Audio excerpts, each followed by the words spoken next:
You're listening to WZYE 95.9 FM. You are listening to WZYE-7 95.9 FM. The most influential name in Caribbean radio in the tri-state area. Broadcasting from East Orange, New Jersey. The most influential name in Caribbean radio. WZYE 95.9 FM.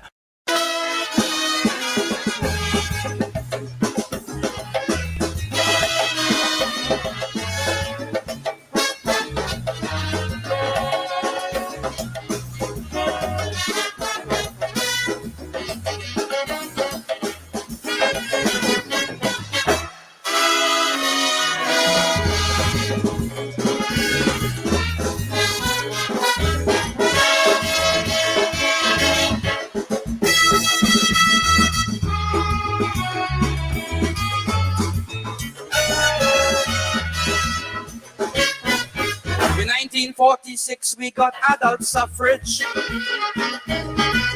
Nigger and coolie get the right to vote. But the way some of we does use this privilege, like we don't really know what it's worth. We don't care about manifesto. Sometimes we don't even know who is the candidate.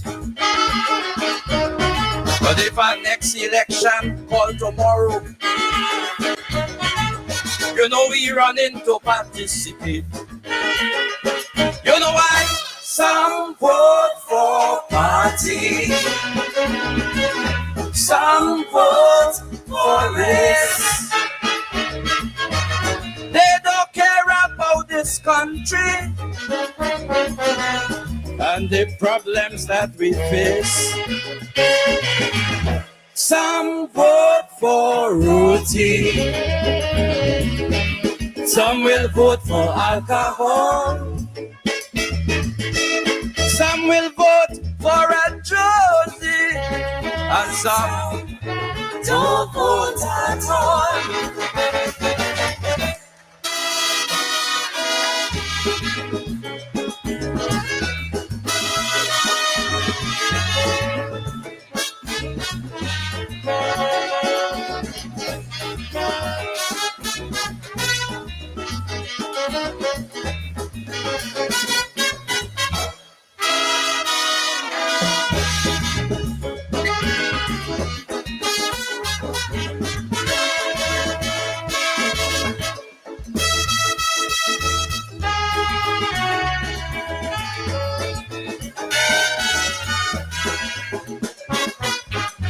Now well, look, don't talk about the campaign.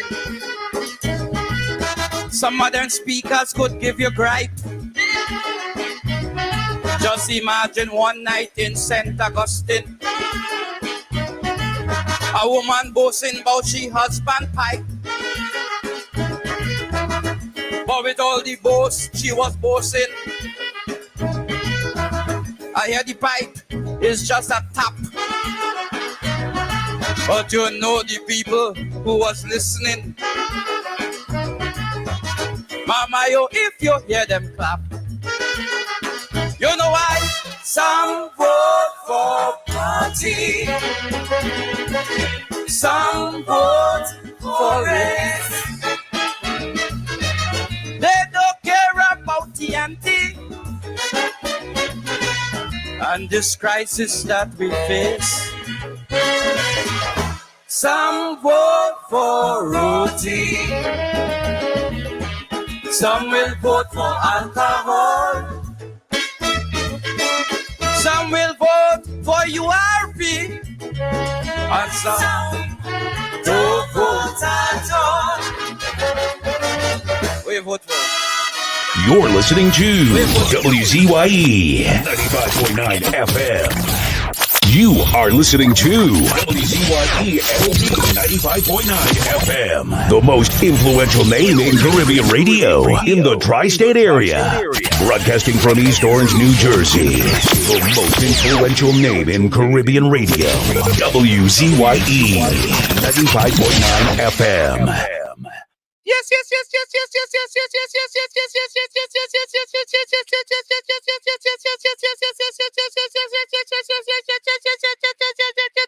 me say a special hello to all the WZYE 95.9 FM listeners. And of course, ladies and gentlemen, it's in the village with the dad triplets on WZYE 95.9 FM. And we come to you every Tuesday, Thursday, and Saturday from 7 to 10 p.m. That's Tuesday, Thursday, and Saturday from 7 to 10 p.m. And yes, we're trying to get a little early start tonight because we're supposed to have a quick guest in the house for like 15 minutes at 7:15 p.m. So we want to make sure we get that up and running. Let me bring in no other than Tommy Marshall, the commissioner in Newark, Nesbitt, boy. Good evening, Wall Street. Good evening, Anselm. How are you doing this evening? Today's fantabulous, splendiferous, marvelous, tremendous, and splentastic. Okay. Well, it's post-budget, so we'll see what happens. Of course, we had to see what happens. Let me say welcome to no other than Diana, Waveney, Stormy, the Storm, Benskin, Greta, the Trinbagonian, motivational speaker, poet extraordinaire, McDonald Benskin, boy. I hear Stormy that what's the Juke started the party with? Yeah. In Roxbury, Stormy was the dog. What's Luke was talking about? Stormy, you know? Huh? Somebody send we a 411 and they say Watson Duke started PDP with Stormy up in Roxbury. He brother and Stormy. I had to check out Stormy. I had to check him out. Nadia, if you're there, he's in overnight camp. Yeah, let me say a special welcome. I see somebody here on the live. Arlene Millington. Huh? Arlene is a Trinidadian. I worked with Arlene for years on the New York Stock Exchange. Arlene, a special welcome to you to In the Village with the Dad Triplets on WZYE 95.9 FM.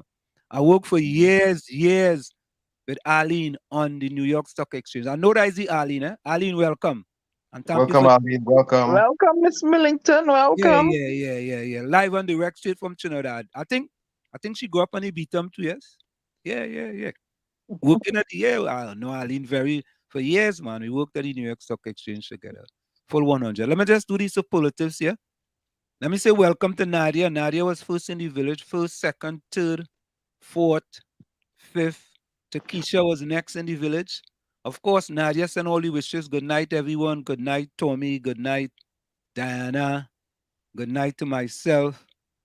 Diana Benskin, good night. Takesha, good night.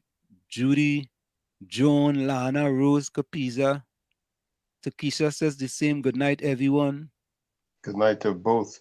Yeah, Rennie, good night. Bonnie, Albert, Ken, Troy, Ellis, Ulrich.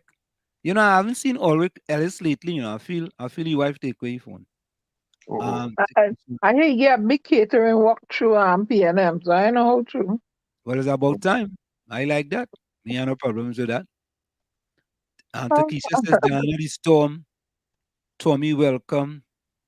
Lana, Nadia, Rose, Carice, Marisha, Miss Kuva, Joan, Capiza. Oh God, if all the family inside.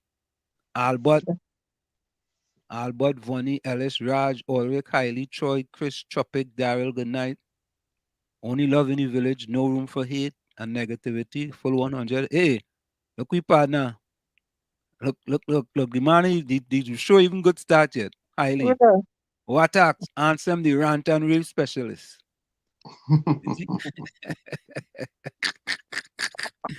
Oh God.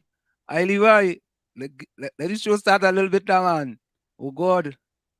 Yeah. All right. Anyway, you have 5 minutes. Yeah, I know. I have Takesha, only love in the village people. Full 100. Only love in the village. Nadia says, Takesha, girl, you feel woman is power. I don't feel it too much, you know. Oh God. Takesha say woman power, but Nadia ain't feeling it, you know. I don't know. Nadia, I don't know how you feeling it, you know. Takesha said, Nadia, that's why I wrote from start, only love in the don't mind some may disagree with us. All right. This government don't care about the lower class people, especially women with kids. No, they don't. Denise G, welcome. Denise G inside. Don't let Denise G start to type, you know. She just Speaking type about like Denise. 2,000 words a minute. You know. When Denise had to fly, so his words flying all about the place. You know, English language, proper English too. You know. You know what I mean? Mhm. The Keisha say we like it. So, but let me ask all you a question, right? Go ahead. When you post something on social media, right? Mhm. You're supposed to like go and check the grammar, and you're supposed to make sure you know everything is right with a noun, a verb, a adjective, and all kind of thing.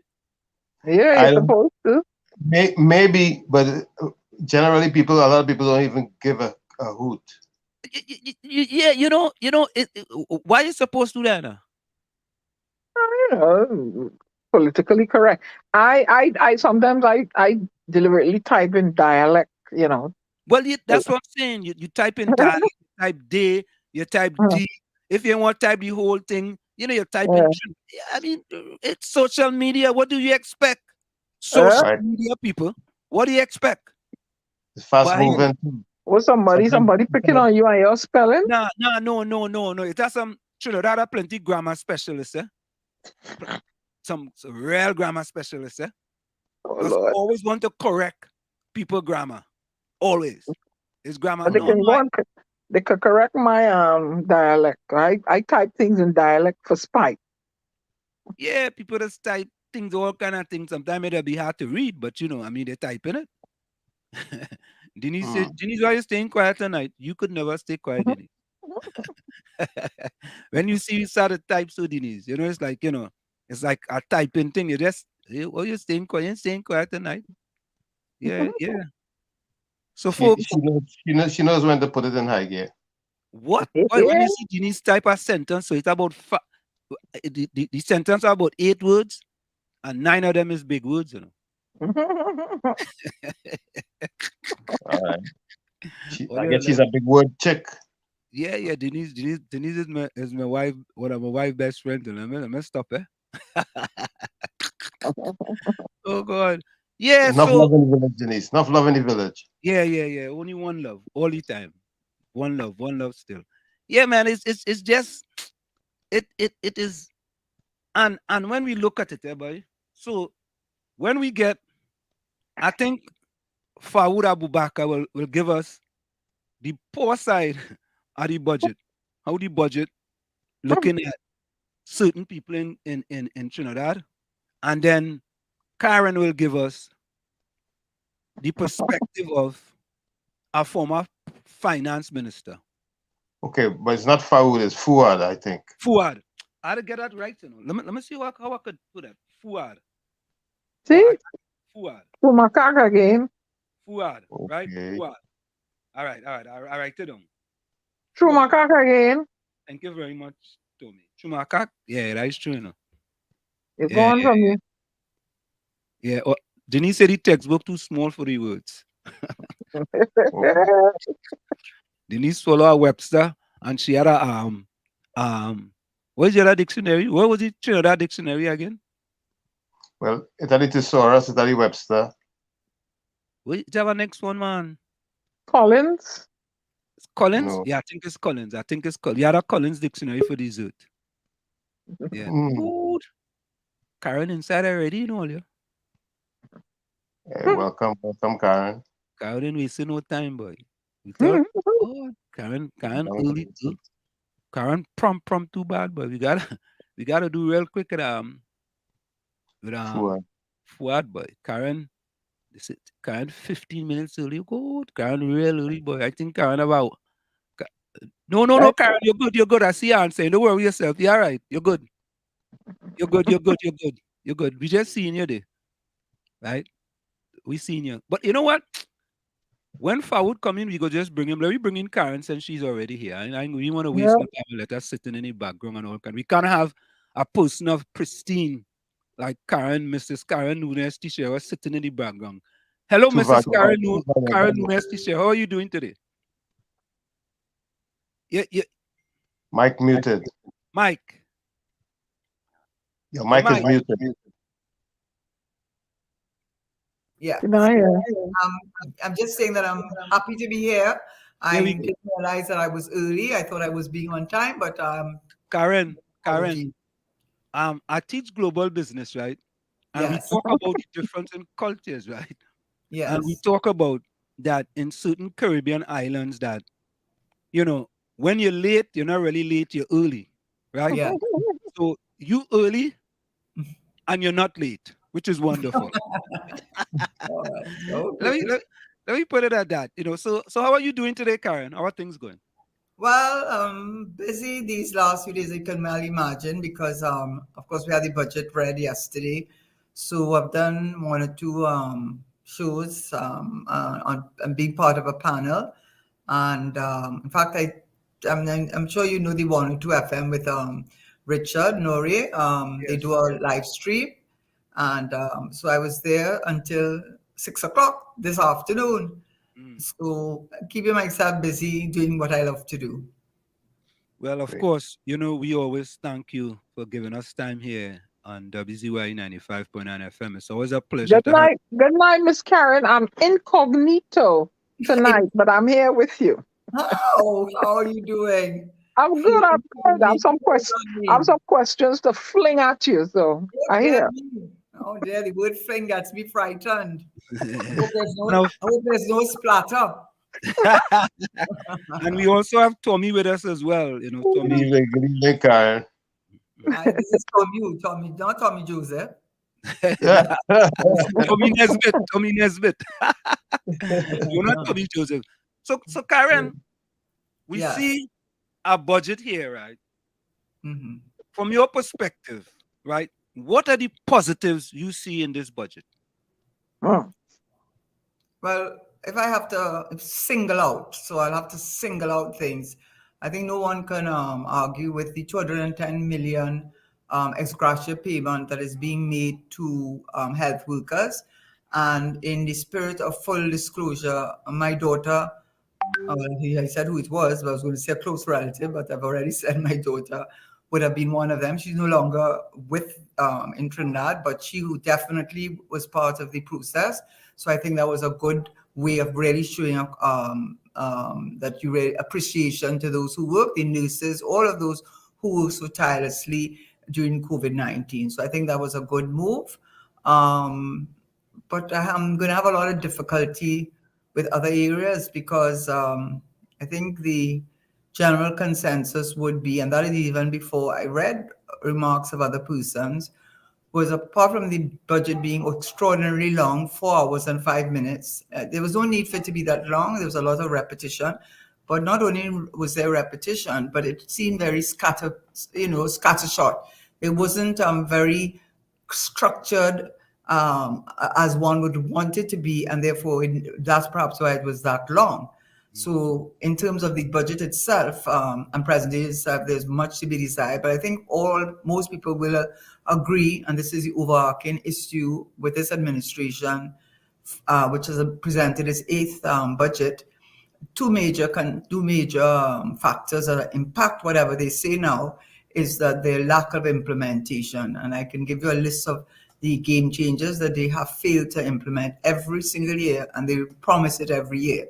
And also the lack of confidence and trust, which they should have attempted to build over these years, and they have really, really whittled away and really put that to the test, so that when persons listen to what they have to say, they listen with a jaundiced eye. And I can give you exact examples because it's always good. You can make these generalized statements, but then, okay, back it up. So let's start with the lack of trust and confidence. When you every year, and this is what one of the more respected journalists in Trinidad asks the Minister of Finance in the budget spotlight on the budget, he said, for 7 consecutive years, you have gotten the production level numbers for natural gas wrong. And that's very important to us because that's how we really major revenue and they is obtained and affects our fiscal deficit. Every year he has gotten it wrong. And I think this year he's gotten it wrong again. He went to great lengths to try to show how he got the $92. But as we're seeing already, and you're reading from articles, you are seeing already that the price of oil is going down. Every day it's going down. It was at a high, but now it's going down. And I do not think, although he has said It's expected to be in the $100 range. I do not think that is a reasonable position to take, and you should take a conservative position. And if I could just use my own experience, when I was minister, I had gone to the World Bank meeting, and Strauss-Kahn was then the head of the World Bank. And at that time, oil was trading over $100. And it was September of 2008. And I asked him personally, directly, because he met with the Caribbean countries, what do you think the price of oil is going to be going into the new year? Oh, $100 for sure. By January, it had fallen to $23. So I think the signs are already there with the inventory buildup by the countries for a number of reasons that I think that's an overstatement. I think he got the natural gas about right at $6 per MMBTU, because that's about how it's trading. So basically, I think, again, in my respectful opinion, he will have gotten the revenue numbers wrong, because he would have overstated the price of oil. Also, too, he has a habit every year of overstating the production numbers. I mean, without fail. And we know from 2014, the last time when we had large production numbers in natural gas, it was 41 MMBTU per day. It has averaged now for the last 5-6 years in the vicinity of 2.5. And our revenue is a factor of price and production of natural gas. And when we're talking about oil, closing down the Warakara factory, the exploration component of our oil industry, which is held by Paria Industries, they had projected earlier, not this year, but a few years back, 80 barrels per day. It's averaging $58, $60, 60 barrels per day. Now, he has put in some measures to try to incentivize the oil industry by increasing the tax relief, the supplemental petroleum tax relief, and raising the bar at which point you would have to pay the tax, and creating a tier system. So he's doing something there. But as usual, it's a continuation of we will. I gave the example that he's gotten the production numbers wrong every single year. And when he was asked about it, what did he say? I mean, that was so disgusting. You are the minister, you are part of a collective cabinet. You say, oh, well, we got our numbers from the Ministry of Energy, and now we're getting it right. So what does that mean? It means that the former Minister of Energy, can't speak for himself. You're throwing him under the bus. And now you're saying, if it's right, it's now going to be right. When the Minister of Energy, Stuart, they call him Sobers, but I don't know anyway. When Stuart Young went to CNN, and he put it many times, insisting that Train 1 of the LNG was alive, when every report that they had showed that it was Shell and BPTT had pulled out. There was no gas to be got. Finally, after spending over 200 and something million US, the Prime Minister, after a year, admitted there was no gas in Train 1. So they now have a new arrangement for 2, 3, and 4. So when you get big things like that wrong, does that inspire confidence? It does not inspire confidence. And I could go on, but maybe I should stop and... You know, Karen, as you said that, right? Now, this is what I normally do, right? I keep the numbers for the 2021 budget, the 2022 budget, and then I added numbers. I keep a chart, and then the 22-23 budget. Because when important people like you come into the village, you know, I want to sound like if I know what I'm talking about, or we sound like if we know what we're talking about here in the village, right? Now, here's my question, right? In the 21-22 allocation for Tobago House of Assembly, based on everything that I see on the internet, it was 2.357 billion, right? And in 22-23, it is 2.521 billion. Now, the Minister of Finance put out a report that says it was 2.336 billion, right? And 22-23 is 2.521 billion. And here's why I'm asking that question. Because if you lose the lower number of 2.336 billion, right? and you subtract that from the 2.521 billion, there's 185 million more that Tobago got than last year. However, if you use the number of 2.357 billion, it will only be 165 million. Do you think that was an error, or I didn't get those numbers correct? Well, I won't even be able to challenge you on that because the discussion, in fact, last night, in which I was on the panel, and Farley Augustine was one of the panelists who was extremely impressive, and that question was put. I think the issue was that he was expecting, you've narrowed it down to the 100 million, which is not to say that's not important. But I think the minister was indicating that apart from what the budget allocation, there was going to be another 500 million that was going to be allocated under to Tobago, but it was far less than what the chief secretary was looking for, which was in the 3-point-something billion vicinity. And so I'm not quite sure if about the numbers, those differences in the numbers. I would say that perhaps there is a good explanation because I know that the technocrats in the Ministry of Finance work very well and they're very efficient. That has been my experience, and there would be an explanation which I at the moment can't give you. What I can tell you is that Farley Augustine was very disappointed with the what they call the arrangement coming under the Dispute Resolution Commission, which was made part not only of the THA but part of our constitution, that set a minimum bar of percentage of what the national budget was, that they should get a minimum of that. That I do know. I also do know that what is the view is that when that money allocated to Tobago is used for paying the THA workers, assemblymen, the workers, all the people that work in the various equivalents of ministries for the THA, it takes up 90% of the recurrent expenditure or thereabouts, leaving you about 11% for capital investment. But then the minister says, well, you have to factor in that you get the benefit of the although it has been raised, the amount has been raised, but it's still heavily subsidized. The air bridge, you get the benefit of the ferry, again, which is heavily subsidized and by the government of Trinidad and Tobago, so that when you are crunching your numbers, the numbers need to include that. But I think Tobago understandably feels much like a stepchild.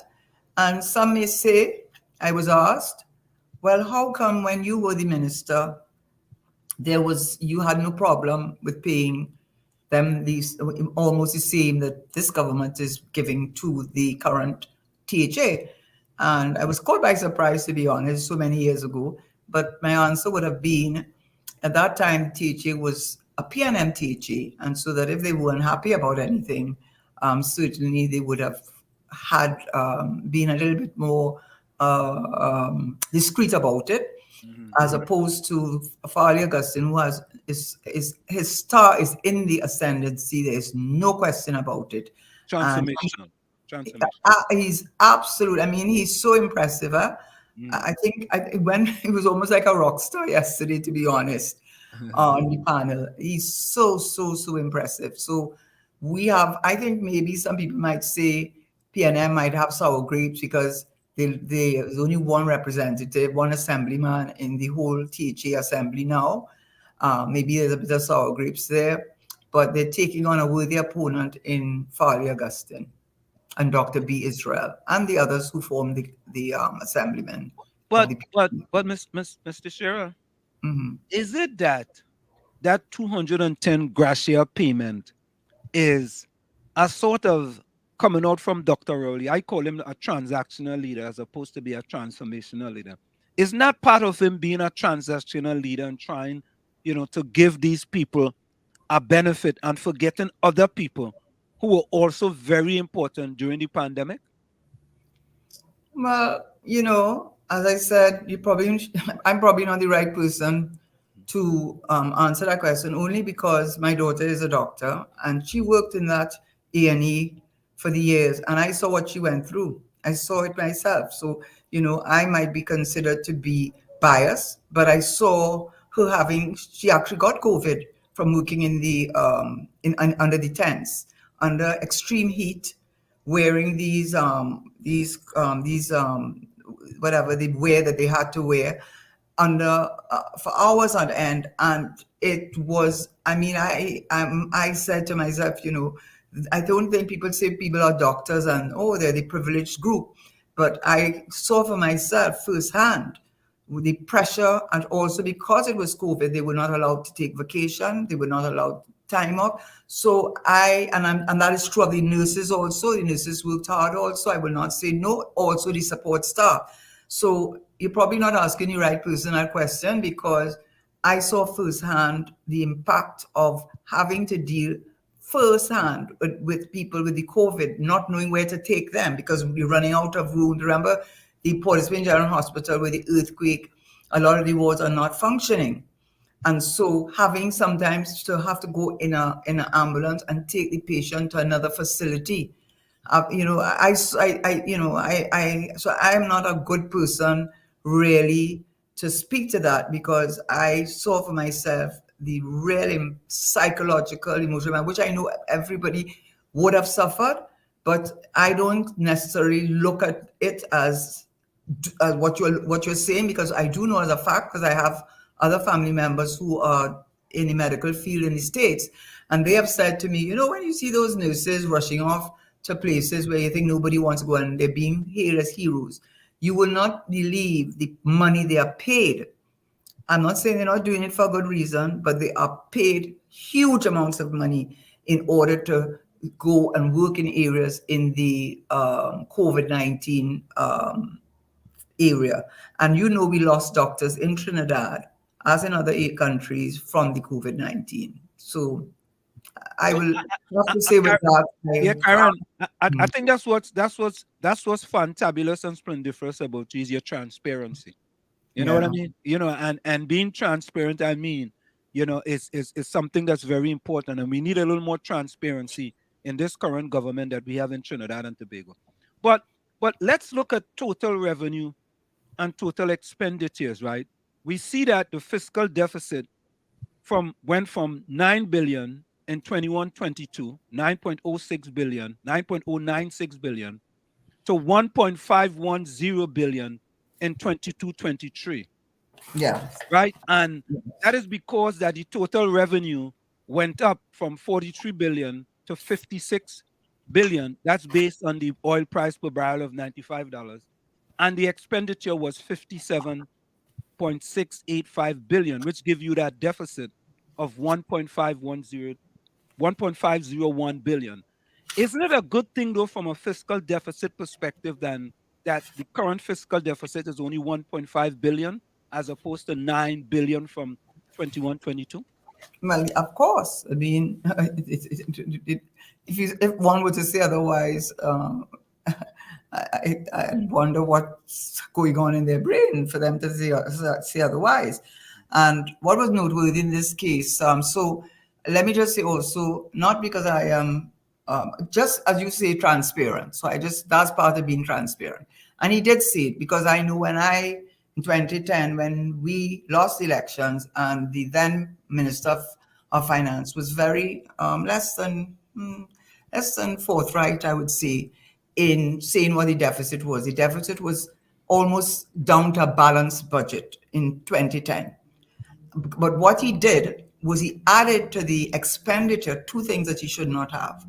He added the HSF, the HSF funding.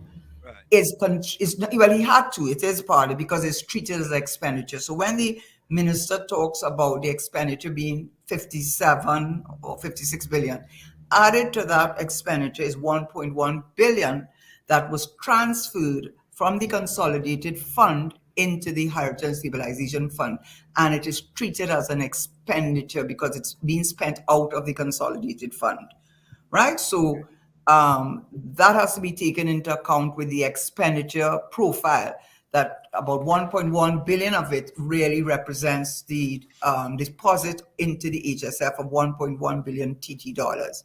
Okay. Having said so, I also noted he did something that I thought was a good thing to do, and I think he did it because too many of us, I would include myself among them, kept saying that stop talking about the nominal GDP, because the nominal GDP is very misleading, because it just tells you that between different periods, different fiscal years, how the price of your goods and services that you produced in that particular fiscal year either increased or didn't. And in our case, the normal GDP increased significantly because of the price of not only oil, ammonia, urea, methanol, LNG, all of that was played a big part in our energy, the revenues.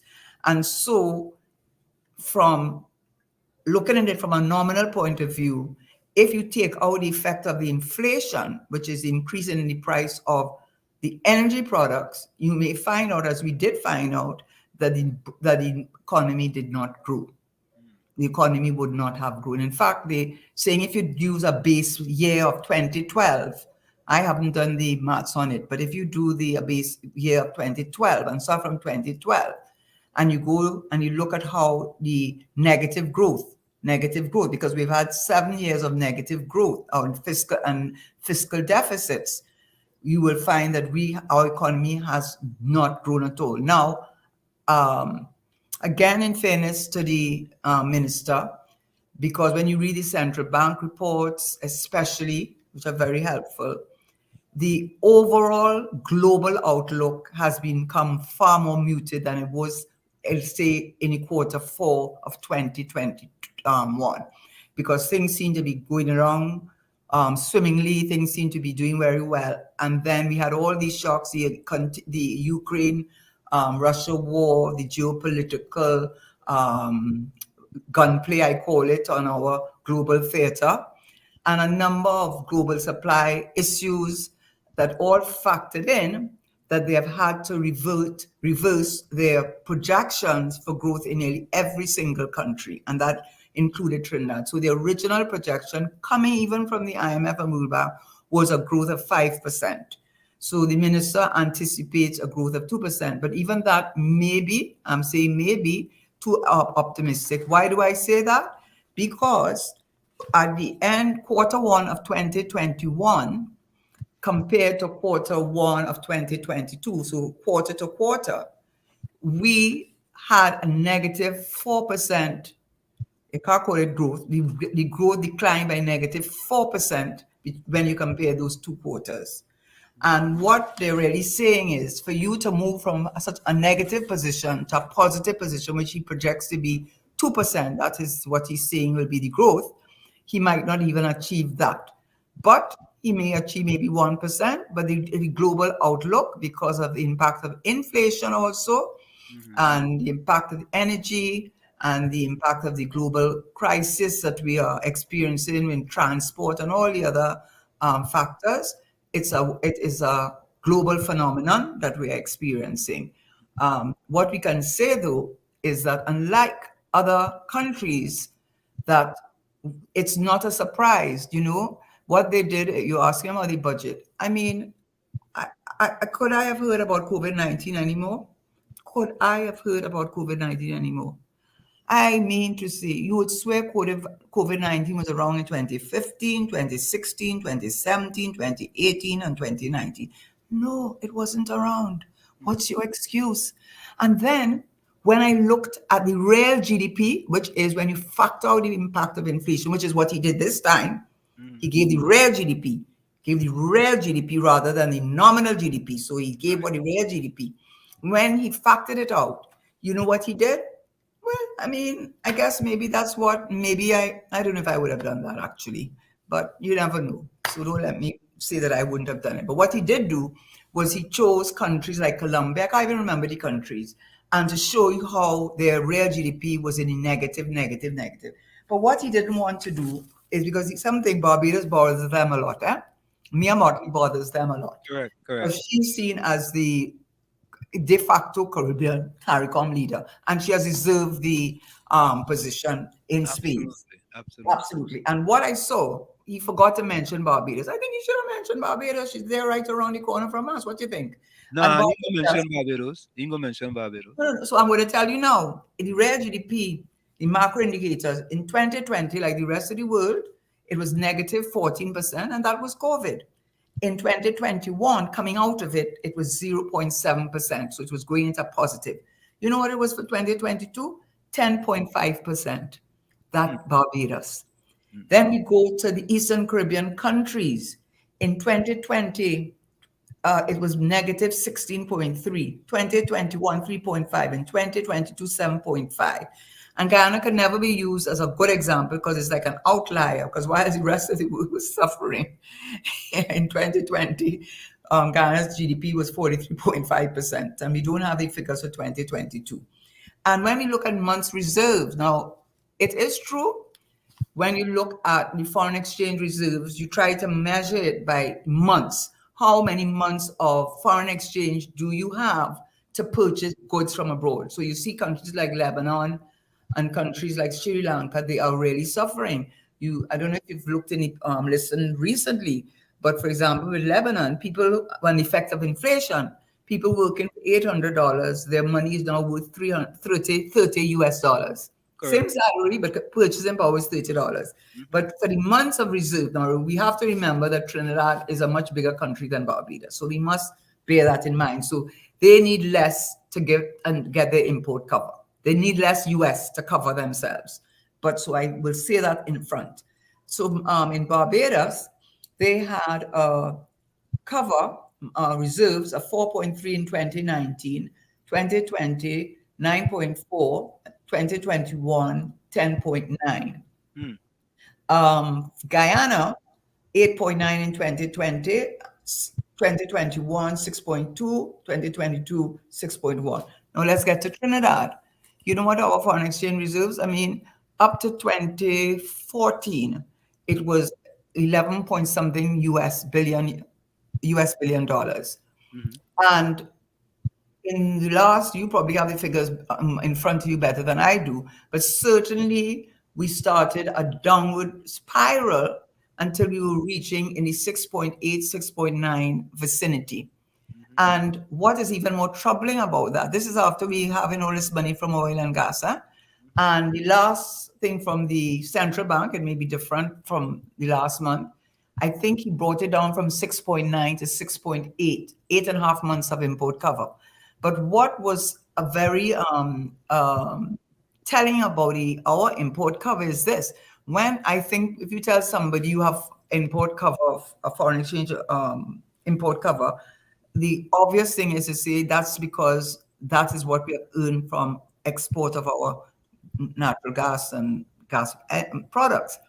But a large part of our foreign exchange reserves is a special drawing rights, which all countries got. There's a certain amount allocated depending on, I don't know what the factors are. And we got our allocation, which would have, I believe, come over 1 billion TT dollars, but I am subject to being corrected. We also floated a bond in order to raise money to put in the foreign exchange. And in 1 year, with the change in the legislation, the Heritage and Stabilization Fund legislation, which allowed the government to go into the Heritage and Stabilization Fund up to the US 1.5 billion in a year, and added as one of the reasons contagion, the effect of contagion, he was able to draw down from the Heritage and Stabilization Fund money to put in the foreign exchange and also to pay salaries. So when you look at Trinidad and Tobago and you look at countries like Barbados, which are directly dependent on tourism. So when the COVID hit them, their airports closed down, no cruise ships, nothing is going on. But you know what they have? They have the confidence and trust. The leadership has the confidence and trust of the people. And that is, you cannot put that in dollars and cents. And that confidence and trust in the leadership of Mia Motley, in my respectful opinion, has a lot to do with why Barbados is recovering at the pace at which they are. In fact, when the they got an appointment with Kamala Harris to talk about the risking, because a lot of the international banks, more and more, we have local banks, mostly Republic banks, some First Citizen, but mostly Republic Bank. And Scotia, which is an international, is coming out of the region, and well, not coming out completely, but they've come out of quite a bit. And so Barbados has a horse in the race because they have First Citizen and they have Republic Bank.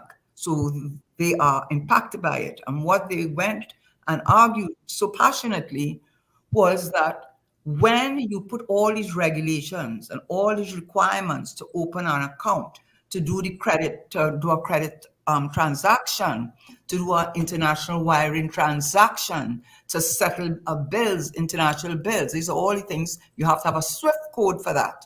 When you put so much requirements on the small Caribbean islands, the international banks are saying it's not worth it to them, and they're going to stop doing business with us. Correct. And we suffer.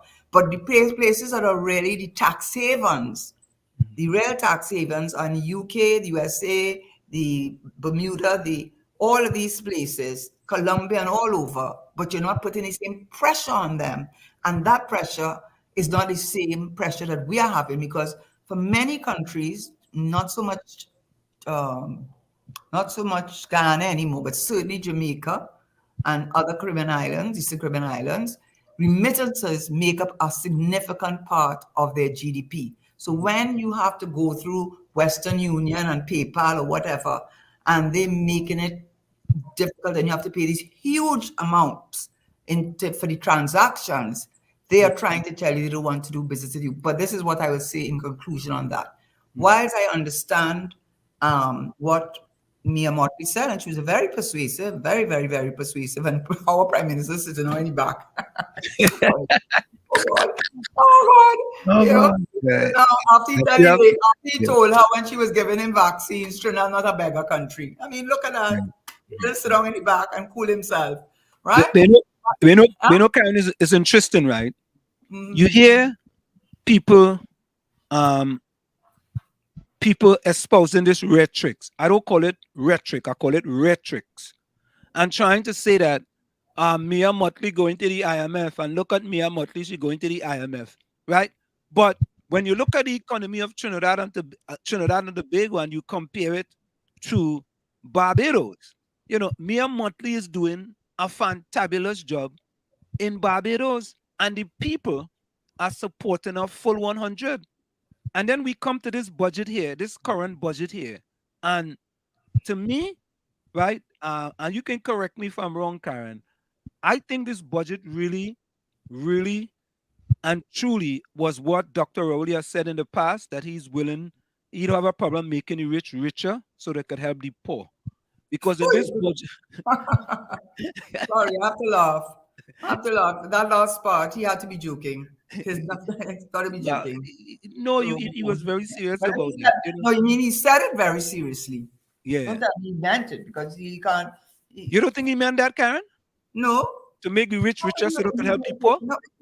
What foolish reasoning is that? That is what they call the... there's so much we could say on this topic. Trickle-down theory, the Reaganomics or trickle-down theory?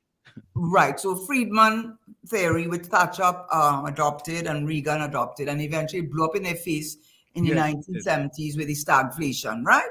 And they realized it was not the answer to everything. It did not trickle down. What it did do is it stopped at a certain level, and it only stopped there. And what you got is, when we talk, I think I've spoken about this on the show already, what you call the Gini coefficient, which is what they don't want to measure, and which all the international bodies say is the major yardstick for measuring national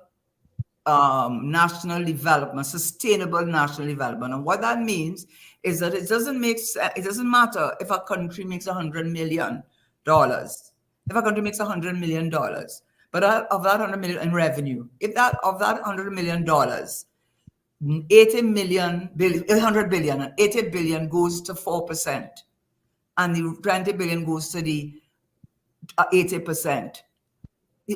Is that the role of government? Why it is not trickling down? That is why you find in America, when you had the Great Depression, even now with Biden, even now in the UK, it's a quasi type of Keynesian policy, meaning that the government has to play a major role. And I will say this on that point.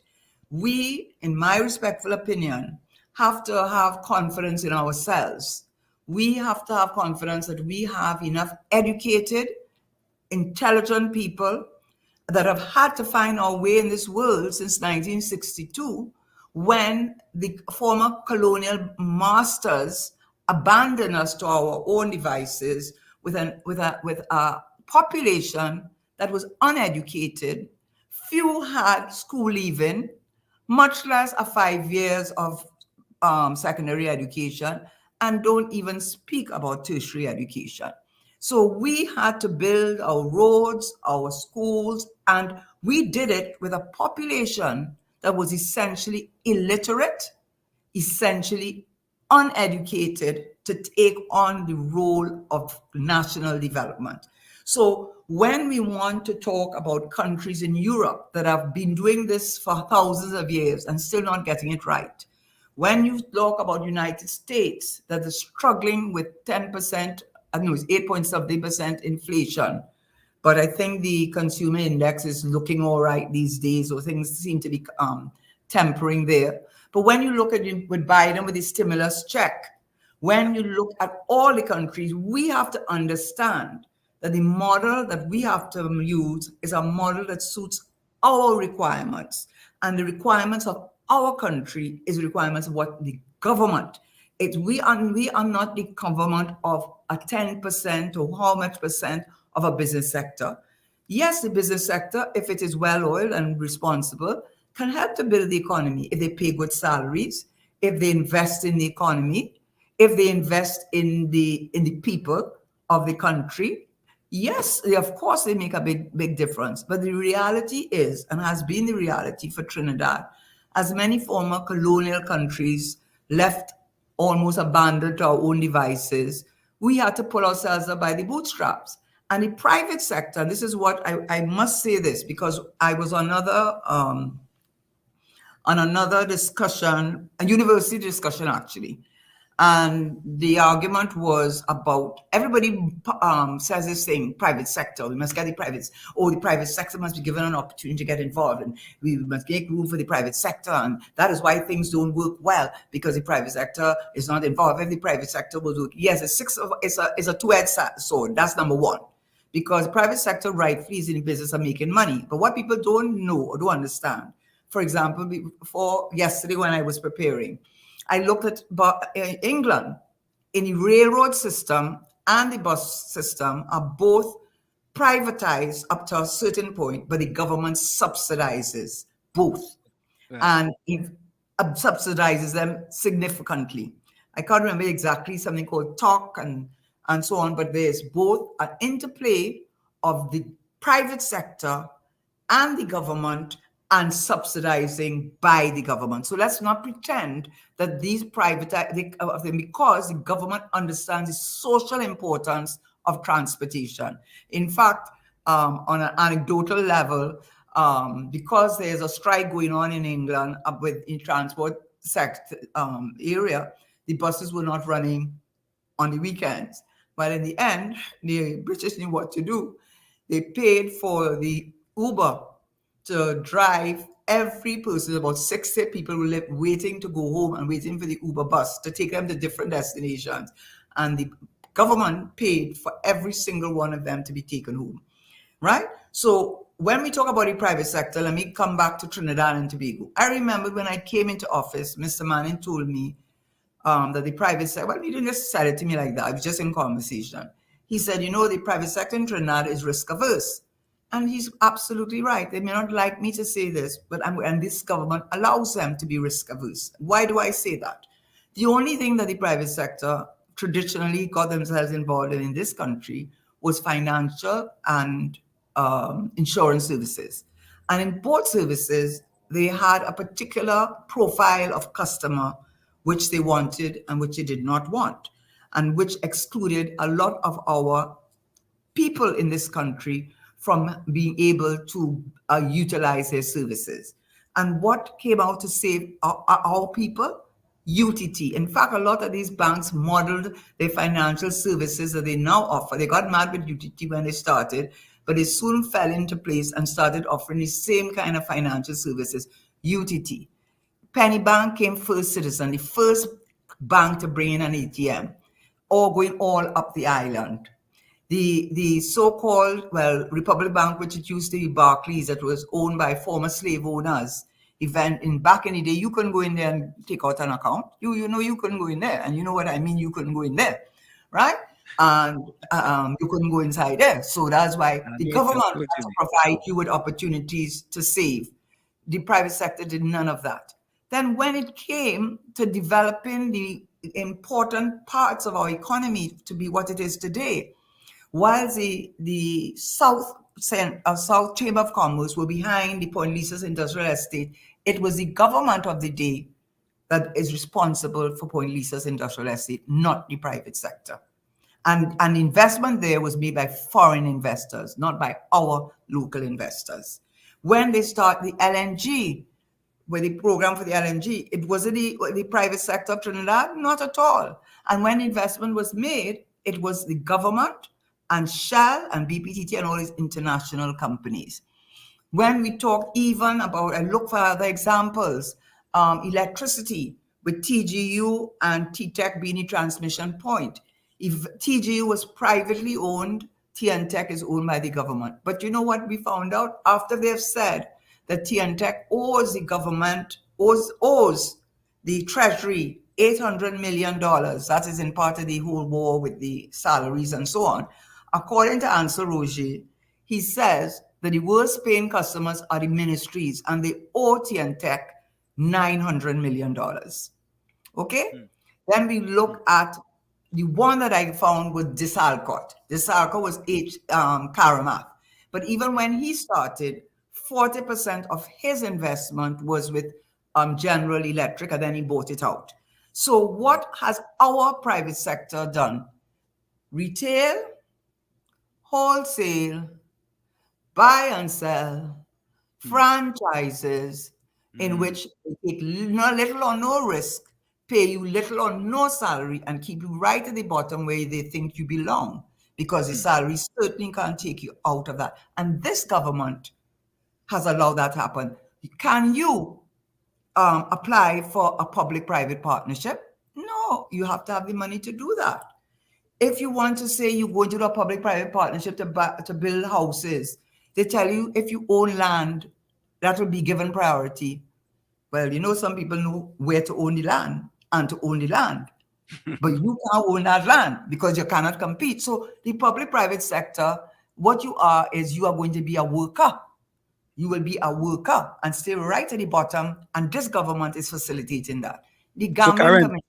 We want you to hold on, stick and stay for a quick bit. We're going to go for a quick station identification. And when we come back, we're also going to address the allocations in some of the different ministries, and we're going to address some of the questions in the chat. So stick and stay. We have with us former Minister of Finance, Mrs. Karen Nunez Tesheira. Stick and stay. It's In the Village with the Dad Triplets on WZYE 95.9 FM. We'll be right back after this short break. You're listening to WZYE 95.9 FM.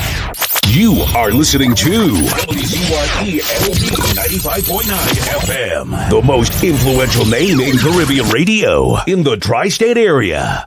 Broadcasting from East Orange, New Jersey, the most influential name in Caribbean radio, WZYE 95.9 FM. We are back with you. It's In the Village with the Dad Triplets on WZYE 95.9 FM. We have with us no other than former Minister of Finance, Mrs. Karen Nunez Tesheira, and she has joined us, and we're having basically a sort of a budget debate here in the Village with the Dad Triplets on WZYE 95.9 FM. Let me go to this quick question here in the chat, Karen. Someone asked the question. Let me see, what was this question someone asked? Someone says, please ask Karen about the $4 billion plus for Ministry of Social Development. And I'm just reading what this person says. Vote buying slush fund. This is non-productive expenditure that ends up as imports. I don't know. I don't know if the Ministry of Social Development got $4 billion. Did they get $4 billion? No, first of all, I don't think that is I don't think that's a fair assessment, because every country, certainly that wants to be considered on the Human Development Index, has a social program. If you in Norway, Sweden, America, everywhere. And in fact, what I think he did this time was, previously when he did, he would, I think he lumped transfers and subsidies together. Then he separated out transfers from subsidies, but there are all kinds of subsidies, just I gave you so he went to now direct household subsidies. So subsidies that go directly to the household, and I think that's 5 billion. And those are for people who are senior citizens who have no source of income, for people with suffering from disabilities and so on. So I think he tried to extrapolate from the numbers that he would have given previously, so that because people have asked before, what is how much is going for transfers, how much is going for subsidies, and how much is going for the household subsidies. So to answer the question, the 5 billion is not unreasonable at this point in time until there's further discussion on it and we understand what are the other subsidies and where they're going, because it probably goes to state enterprises, and what are the other transfers that we also don't know about. So here's another question. Denise G says, Dr. T, if you had to give an account from, I'm just reading what I just said, if you had to give an account from a point of refutation of the other side, what would you say? From the point of what? Denise, I think you got to rewrite that. No, but refutation. I don't know if she misquoted from the point of view of the opposition. Is that what you say? Yeah, I think that's what you want to say. Or the point of view of the opposition, what would you say? Well, I mean, what you said is a lot of what you said, but I mean, she's also blamed. She carries a lot of blame, because while they were in government, it was true up to 2014, because they were there from 2010 to 2015, that oil prices were doing extraordinarily well. And she did increase the budget for subsidies to a large extent. So that accounts for what you call recurrent expenditure. And when you increase your recurrent expenditure, you have less and less money to provide for capital investments and to grow the economy. And that is the problem. That is really the problem. So what she said, she can't criticize that, because the other government was guilty or even more guilty of that. What she could say is a rehash of the same thing over and over again. There has been no movement, a wish list of will be, which she has said. And I do agree that it was like a mishmash of cut and paste. And it really was, as nearly everyone has made the comment, that it really did not seem to be a streamlined, well thought out budget. And of course, as usual, the poor man pays. The poor man pays because he says, okay, LPG, we're not increasing the cost of LPG, because, the poorer person will rely on LPG as cooking gas.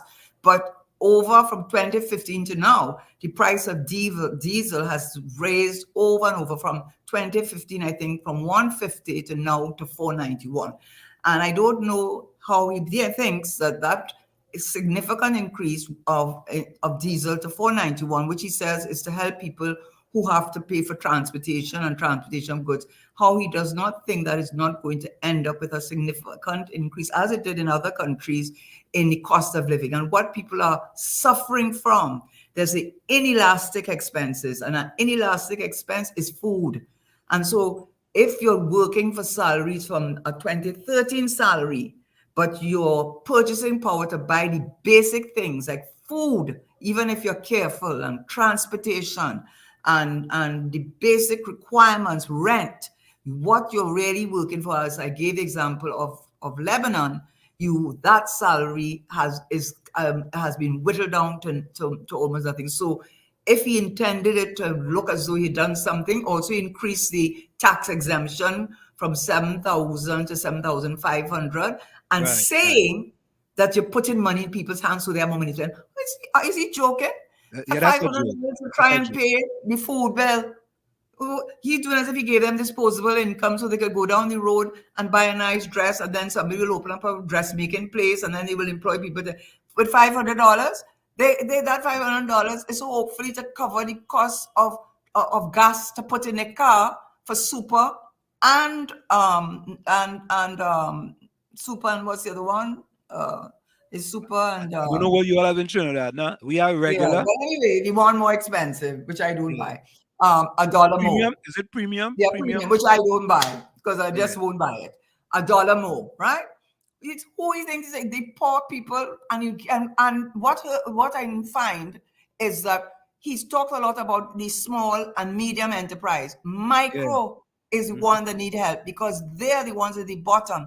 Take them off the subsidies, and he spent little or no time on talking about agro industry. Maybe the minister responsible will do that. He spent little or no time on talking about cultural tourism and the opportunities for those for all the citizens of Trinidad. But he spent so much time telling you who going to invest in the gas and gas. When the price drops, what they did to us a few years ago, they will do to us again. They will pack up their bags and say we go in decarbonize, we go in the way of green energy, and you better believe that Europe and America will not be caught with their pants down with Russia and China holding the being in charge and holding them to ransom. It's not going to happen again.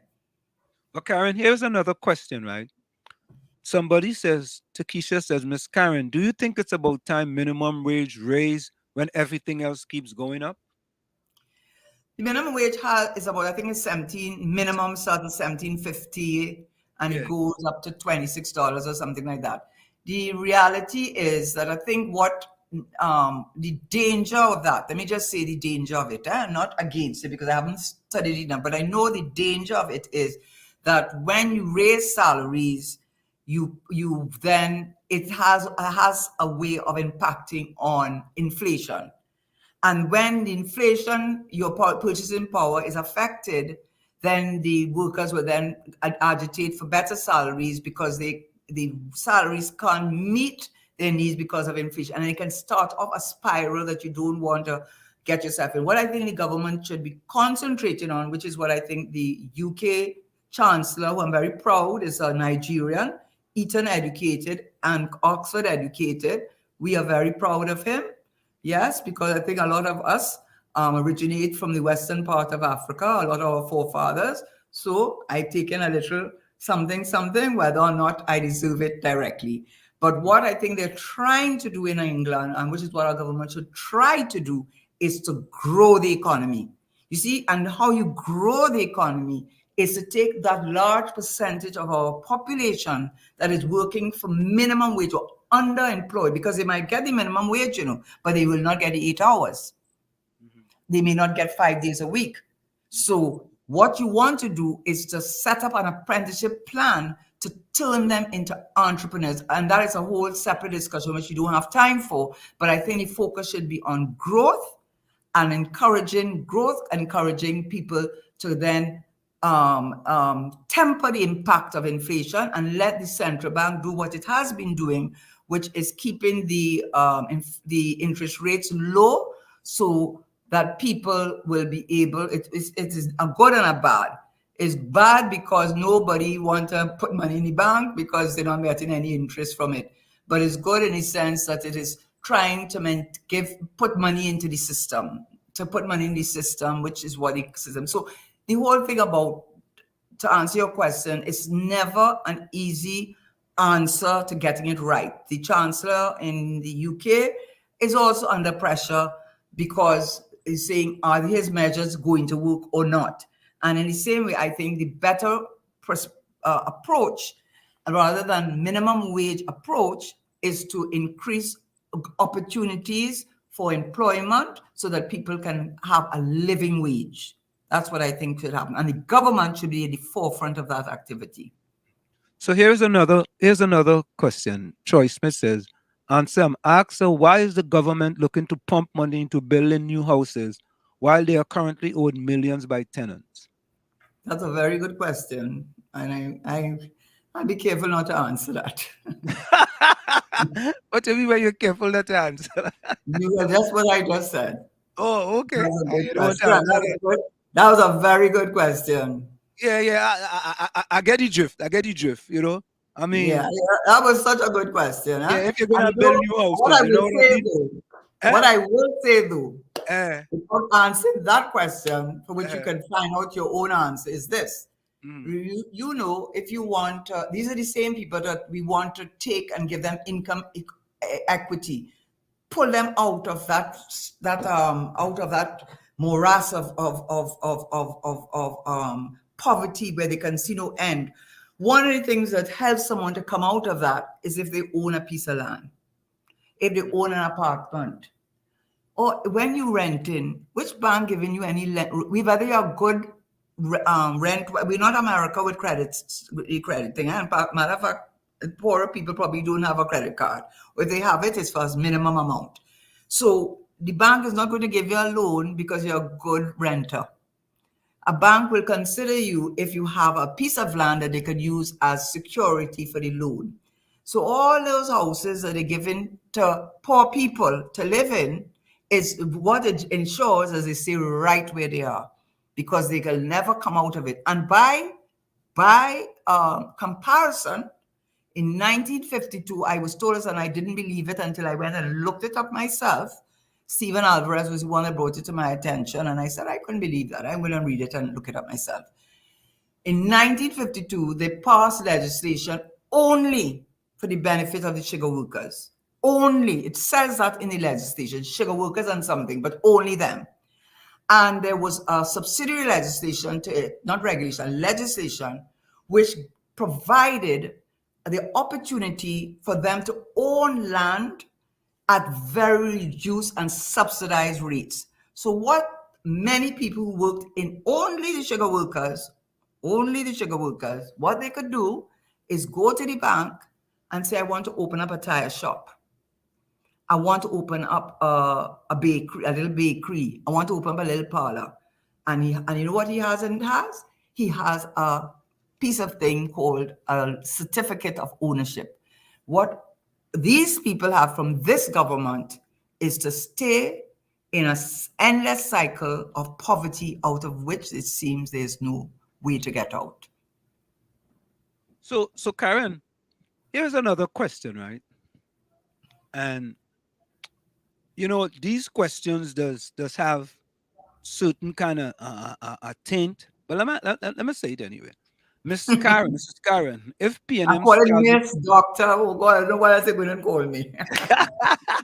But that's the amount of respect they have for you. That's what it is. All right. Mrs. Karen, if PNM starving the THA, I don't know how the PNM starving the THA, right? But this is the person's question. If Capiza says, if the PNM, Mrs. Karen, if the PNM starving the THA, what can you say they will do to UNC areas? So do you think it's PNM political discrimination? I mean, that's a kind of unfair sort of question, you know. No, but when I say unfair, Karen, it is, you know. But see, Karen, you know what? I kind of. Anyway, go ahead, Karen. Let me answer. Let me clarify by what. Let me clarify what I mean. Yeah, these kind of tainted questions. These kind of tainted questions. No, but it's not tainted. I don't mean unfair that they shouldn't ask it. But let me clarify. Okay. You know, for example, if I went to America, Brooklyn, you know how many Trinidadians and Caribbean people did not want to take out their citizenship in America because somehow that has been disloyal, although they can have dual citizenship, but they pay the price. The dustbin thing not collecting the rubbish, the policemen not coming when you call, the services they're providing you the schools they're providing you are not of a high standard. So what I am saying to you, governments all over the world, whether they say they're the government of all the people, they are going to show that preference, if one wants to say, to persons who they feel would vote them back into power. And both do it. When the UNC was in office, you couldn't build more, they had so much, what they call them, not ditches or thing, but box buildings. Drains. Oh God, the box drain. No, that's good. All in South, they said the South was transformed. They said if you go to the South now, you wouldn't recognize it. She wanted the faculty of law to be in South. to be insulted. I knew that wasn't going to happen. But if she wins, it will happen. But I know the PNM was not going to allow that to happen. So you have to understand it goes both ways, and that is the nature of politics. And we wish that it would change, and we wish that people could do the right thing without having those considerations. What you should never do, what you should never do, is to neglect constituency and favor constituency in such a way that it is so blatantly unfair, it is so unreasonable that one can never accept it. But if there is a level, I'm not agreeing with it, I'm saying that is the way of the world and that is the way of politicians. Regards to THA, their argument has also been their importance to Trinidad and Tobago is their political importance.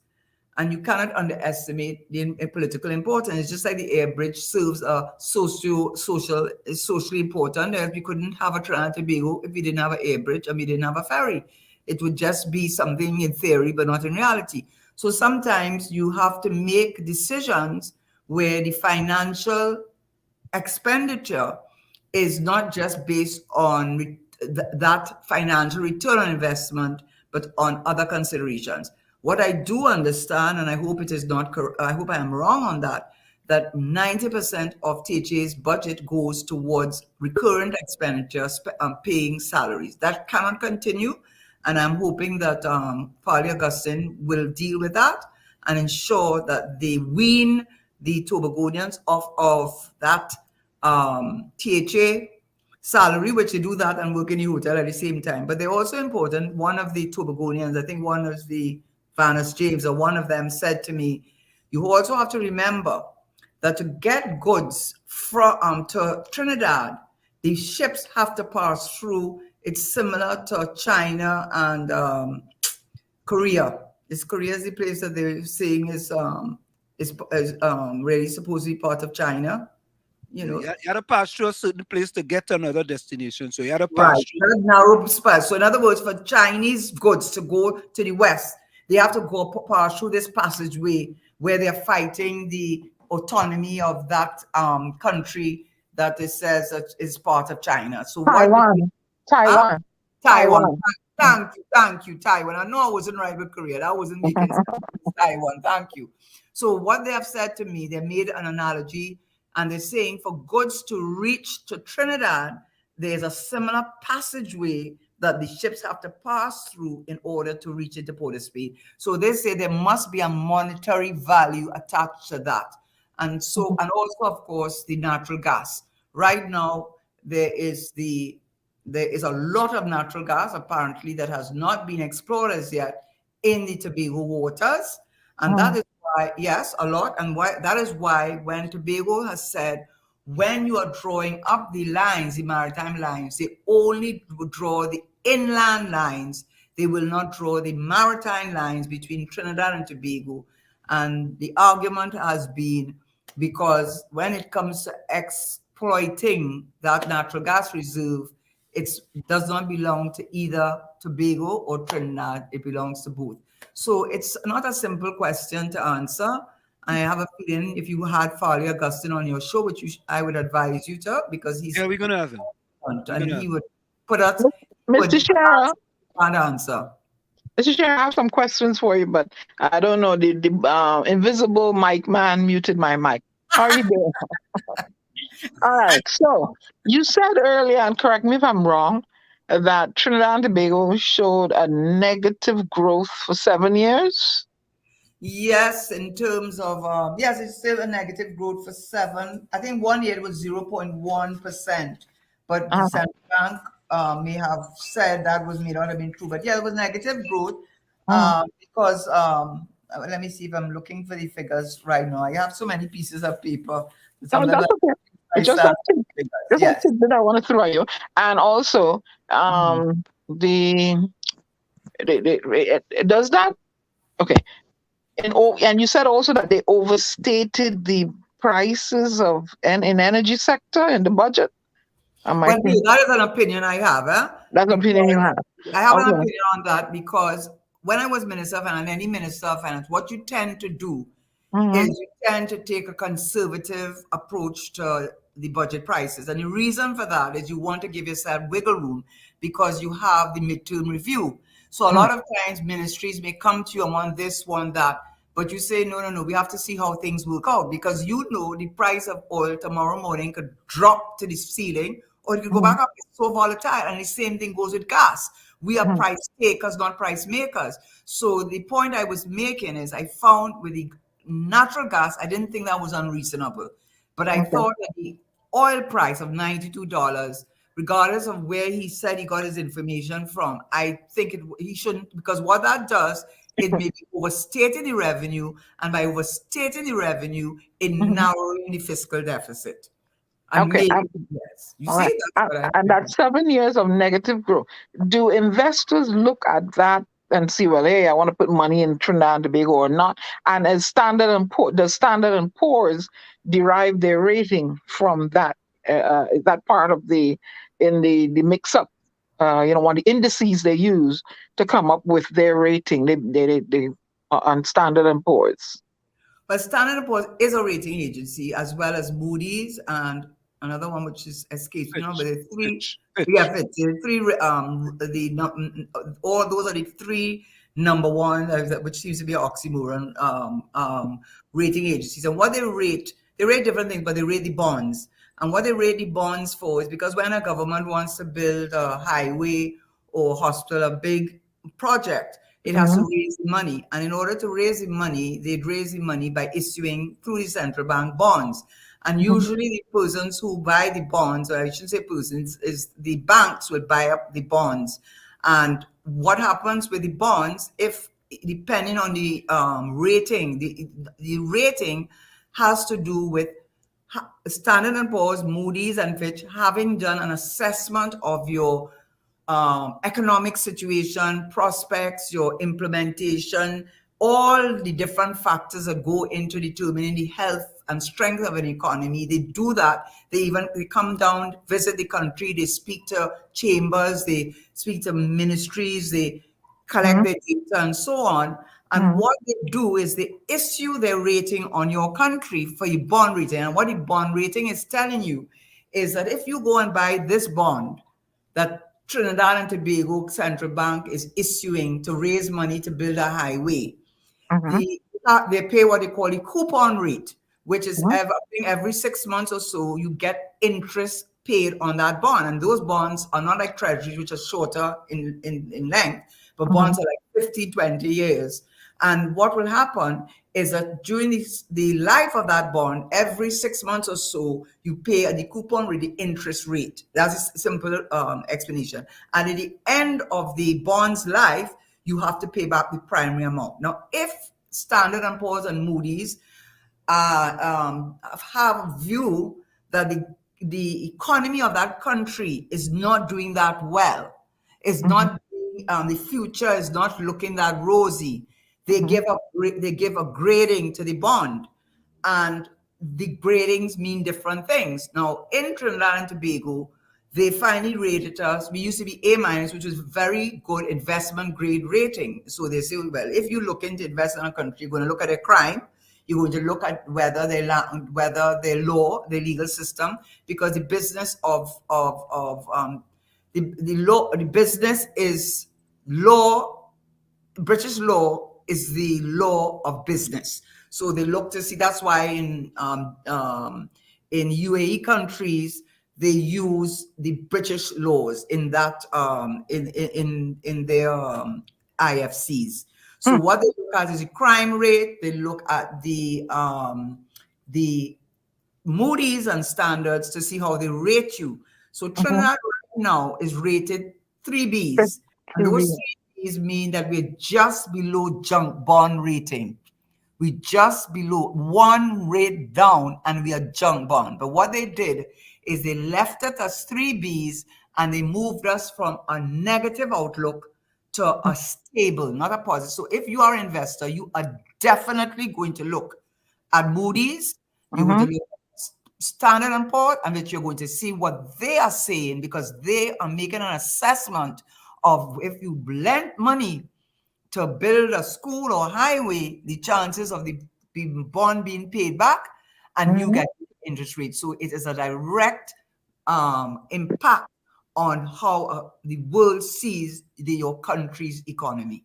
So is that why China is able to do their march all over the globe and invest in countries easily? I don't think that's the reason for China. China, the Road Belt Initiative, which I understand now. I was listening to a show yesterday, and Mhm. what they're saying is it's starting to fall apart in some countries Mm. because when the loans were made, those are these loans are private sort of loans, Mhm. and banks have their shareholders and they have to answer to the private, and they're on the stock exchange and all of that. China has a peculiar type of capitalism. It's state capitalism. So they answer to the state, and Mhm. the state runs the show. So what is Mhm. happening now with China, with their Belt to Road initiative? Mhm. They have been going all over the world. You know that in the Caribbean, they're everywhere. What are people saying is now a lot of these countries are finding themselves in a position that they can't pay back. Mhm. The Standard and Poor's thing, I don't think that comes into the equation with them because the terms of loans, the term loan are different, and one has to, and it's very political. Ms. So White, I have one more question before I drop. I give it up to Anselm. You got to Please. overpass this exam, because I feel like you're coming No, entrance right now. I am not an economics major. I passed it in college and I was done with that. But anyway, globalization appears to have affected all the open economies across the world. Do you think that an effective redistributive tax system would benefit the citizens of Trinidad and Tobago? Now, while it's important to look at both sides of the equation, not only taxing them, raising prices, but shouldn't they have a redistributive system and be transparent about it and put the money back into the economy? You're raising a very interesting point, and I think what you are asking me goes to a very broader conversation that is picking up speed and will not go away, which is the issue of reparations and the whole idea of globalization, which I remember when there was a fight against globalization, which we couldn't stop. We couldn't stop the march of globalization because it would mean that countries would not trade with you. Mhm.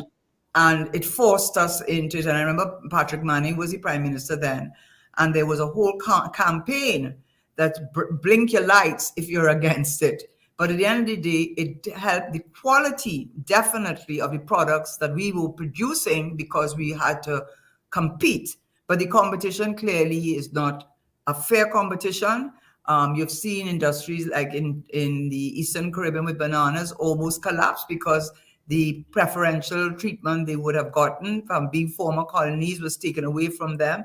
So redistributive tax, I suppose, goes hand in hand with the issue of reparations.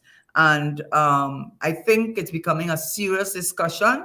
And I think more and more people from who have had as my daughter said this to me. It's not off the point, it's really illustrative of what you're saying. She said, I went in the London History of Natural History Museum.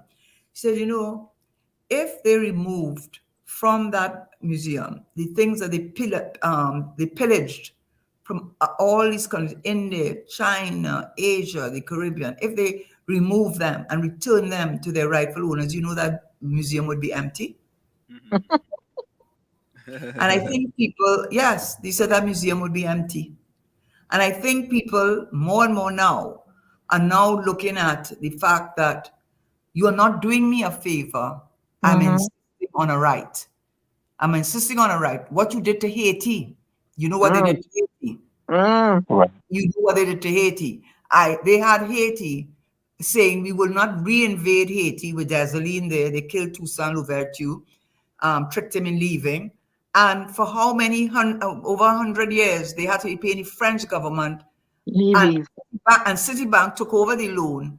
And Mhm. so they had no money to develop their country, no money to build schools, nobody built roads. And that France took that money from Haiti. I could go on and on with examples. So I think right now the discussion has turned, you call it distributive, we call it reparation. What we're really talking about equity.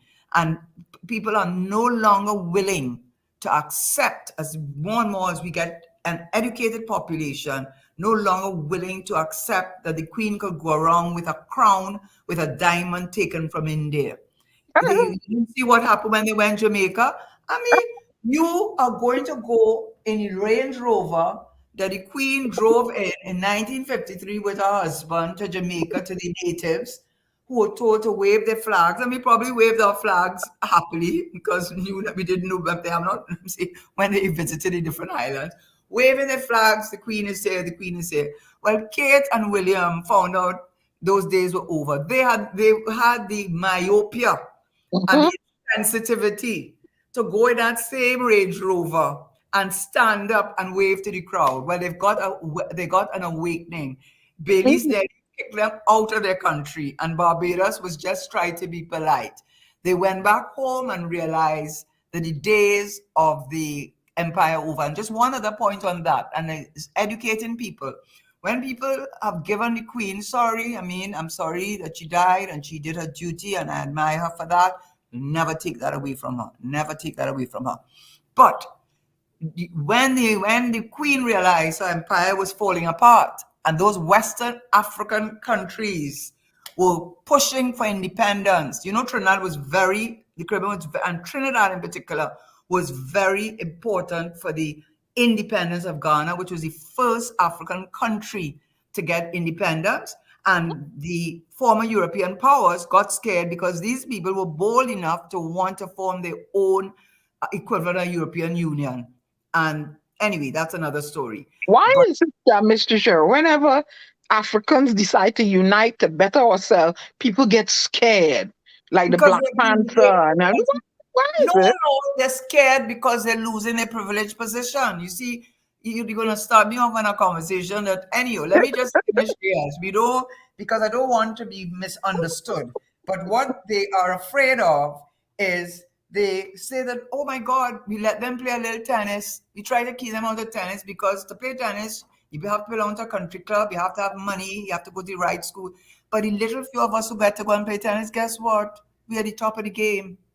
You want us to play to swim. You don't do acrobatics like girls, Simone Biles. But when a few of us that get in to do it, so they get scared because they already think we dance better than them. They already think we sing better than they do. So they're afraid now. They don't mind if we beat up ourselves on the field and kill out there because that is entertainment for them, right? Where they're cheerleaders. All their cheerleaders are Caucasian, which I can't understand how Black Americans sit by and allow that, while the Black men on the field and all the little Caucasian or near Caucasian girls are good enough to be the cheerleaders. But be that as it may, they don't mind you doing boxing, but you want to say going and play tennis? You want to go and say play chess? When you start playing games where we think you have to have intelligence to do it, and you already seem to be better at us in sports, and you seem to be better in singing, and you naturally have a natural rhythm. God forbid if the world finds out you're just as bright as we are, which is what they're finding out with the Nigerians. I didn't mean to go down that road, but That's okay. I find Anselm is very quiet. Oh Lord. Are you very quiet because you are afraid of what I am saying? No, Karen, listen, because you're speaking truth to power. When a person is speaking truth to power, I read the book Quick to Listen, Slow to Speak. So I know when is my time to listen, right? And I think it's very important, Karen, that these things that you're saying this is the point I was making. This was the point I was making. So that's why Trinidad has a strong relationship with Ghana, because that Padmore, George Padmore, he changed his name because he didn't want the family name to be thinking from Tunapuna.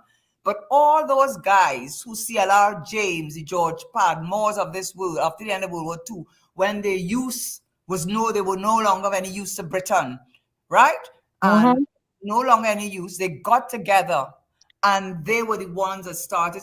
This guy, Cozy Harris from Dominica, wrote the first constitution for Ghana.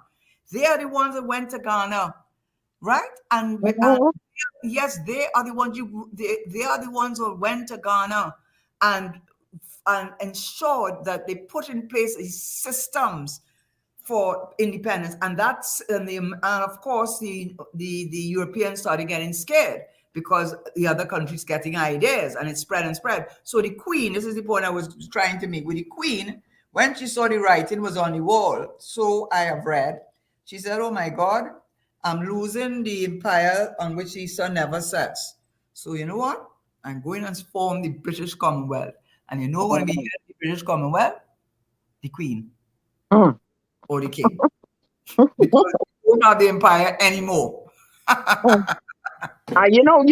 Reparations could start in the form of scholarships to all those Ivy League universities, free up in the UK.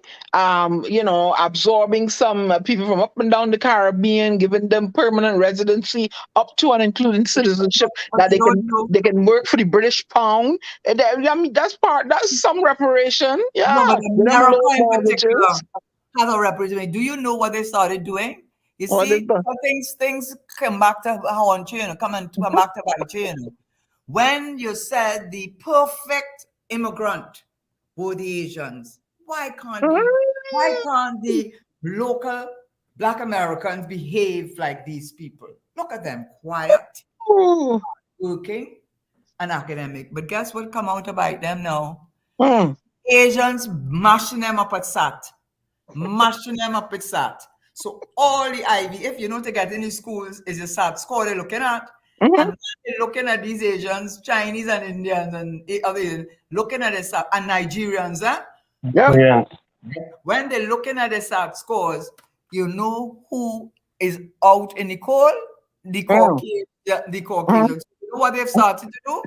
They've started to say, we move in the legacy thing where you get in there because your father and grandfather, because Bush's son, if he had to go on and based on his own ability and so on, he would have never got into Yale. So it is said. Yes. And what they're doing now is they're saying they're moving the legacy issue, and they are now not putting the SAT. But what they're doing is they are minimizing the impact of SAT. You know why? Because if they don't do that, all of their Ivy League schools will be taken over by those wonderful poster child Asian immigrants. They never planned for that. They never planned for that. Yeah, Karen, you're speaking truth to power. Karen, here is another question. Go ahead, Tommy. Yeah, I was just to get back to Trinidad, Karen. Again, this is Tommy. Earlier you were talking about the fact that political parties seem to favor those who support them and show continuous support for them. I'm kind of wondering, in your opinion, what happened to Eastport of Spain? That's a sad story.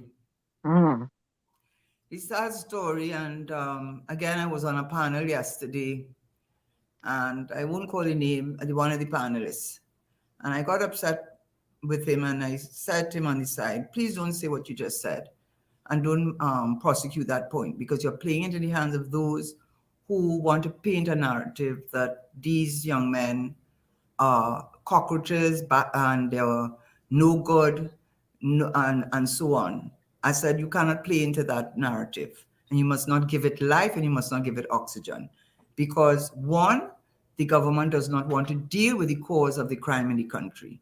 We all know what is the cause of the crime. We all know what is behind all those rifles and guns and shootings, and which have now come out of hand, which are the symptoms of the problem. We all know it is not within those communities. The communities merely show the symptoms. It's like if you have a very bad disease and you get a fever, the fever is not the illness, it is a symptom of the illness.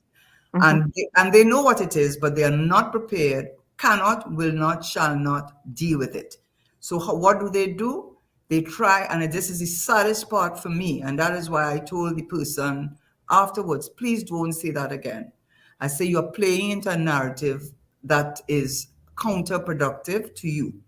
And that is, and I had to listen to Mr. Hines with his dreadlocks, which three of them, he, the Prime Minister, and the Minister, the Commissioner of Police acting, Jacob, singing from the same hymn book that the reason for, because it's Afro black, young black men. So let's get to the chase. The reason for that is there's no parental guidance.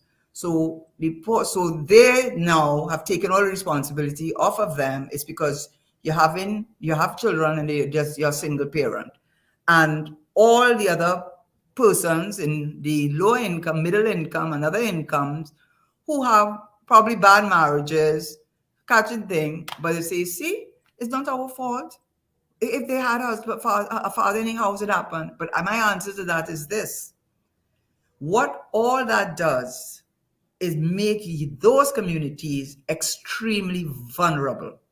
And they make them very vulnerable for recruitment purposes. Because as I told the person, I said, Tobago had how much murders for the year? We need, in the end of September, 6 murders. And I saw out of the 6, 4 were committed by Trinidadians. And Tobago is about 98% Afro blacks. They're blacks. So if it was a question of race, the whole of Tobago should be overrun with crime. Toko should be overrun with crime. Point Fortin should be overrun with crime. Moruga should be overrun with crime. Blantyre should be overrun with crime. Those are rural poverty. When you look at urban poverty, you have a catchment of people who are surrounded by wealth, by cars, by houses. And you know those people who have those houses and cars, as those people living in these urban communities know how they got it.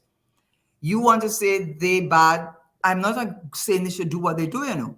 But when you want to say they're greedy, they could ever be greedier than the person who they're working for that has about 10 cars or top of the line, who drinking every day champagne, who going out in his yacht, who own houses, car done in Miami, New York, all it. Nobody says anything about how they got their wealth. But what they do is they have a recruitment base, and they can, it's like a pedophile. If you're a pedophile, where do you go? You go to the playground, and even better, you go to where the little boys go and play those games. And you notice the little boy at 11, 12, not well dressed, and he's not going home 5, 6 o'clock, he's still playing games. You see that? He's ripe for the picking because he's obviously neglected. And so what they are not saying is, what are the conditions of urban poverty and the demographics of our country that make these young men ripe for the picking? I am not saying all of them are saints, but I could tell you for sure, those who don't live inside there, their children are also not saints, they're just protected. Okay? So I'm not making them out to be saints. But what I am saying is, you do not want to deal with the cause. And as long as you don't want to deal with the cause, what CPEP job, what URP job could ever compete when they come and tell you, I want you to drop this from X point to thing, and I pay you $5,000. When they have child of mine, mother who's sick and blind or can't walk, have diabetes, right?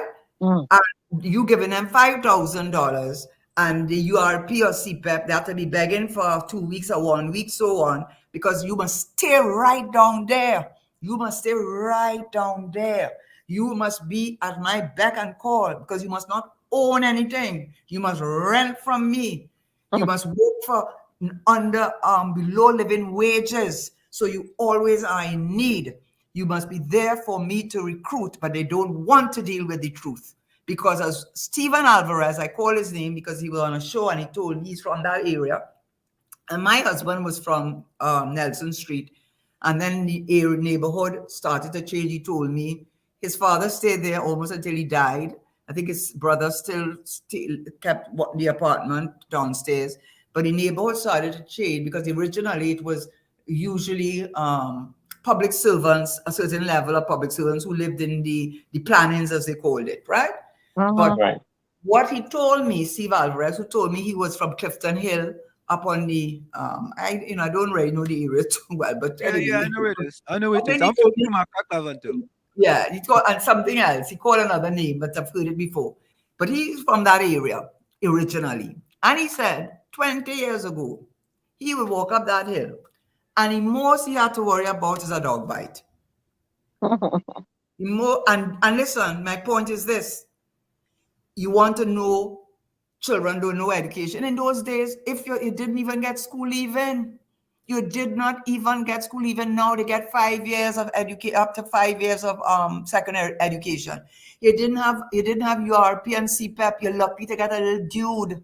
You have single parents and poverty. You want to know poverty? Go up there and you see poverty. So what is it that has changed in those communities that always had those exact same problems that they have today and were worse than they are today. Worse than they are today if you're looking at the education opportunities, worse than they are today. What is it? What is causing the gangs? They're having fireside chats and singing Kumbaya, and you lead the prayer for today. Is your turn to say the prayer for today? Come on. The Prime Minister can't get out of his mouth once that is drugs. He can't get it out of his mouth once to say the drug trade. Not once he could say that. His Minister of Hines sitting down there yesterday next to me. I mean, I started reading my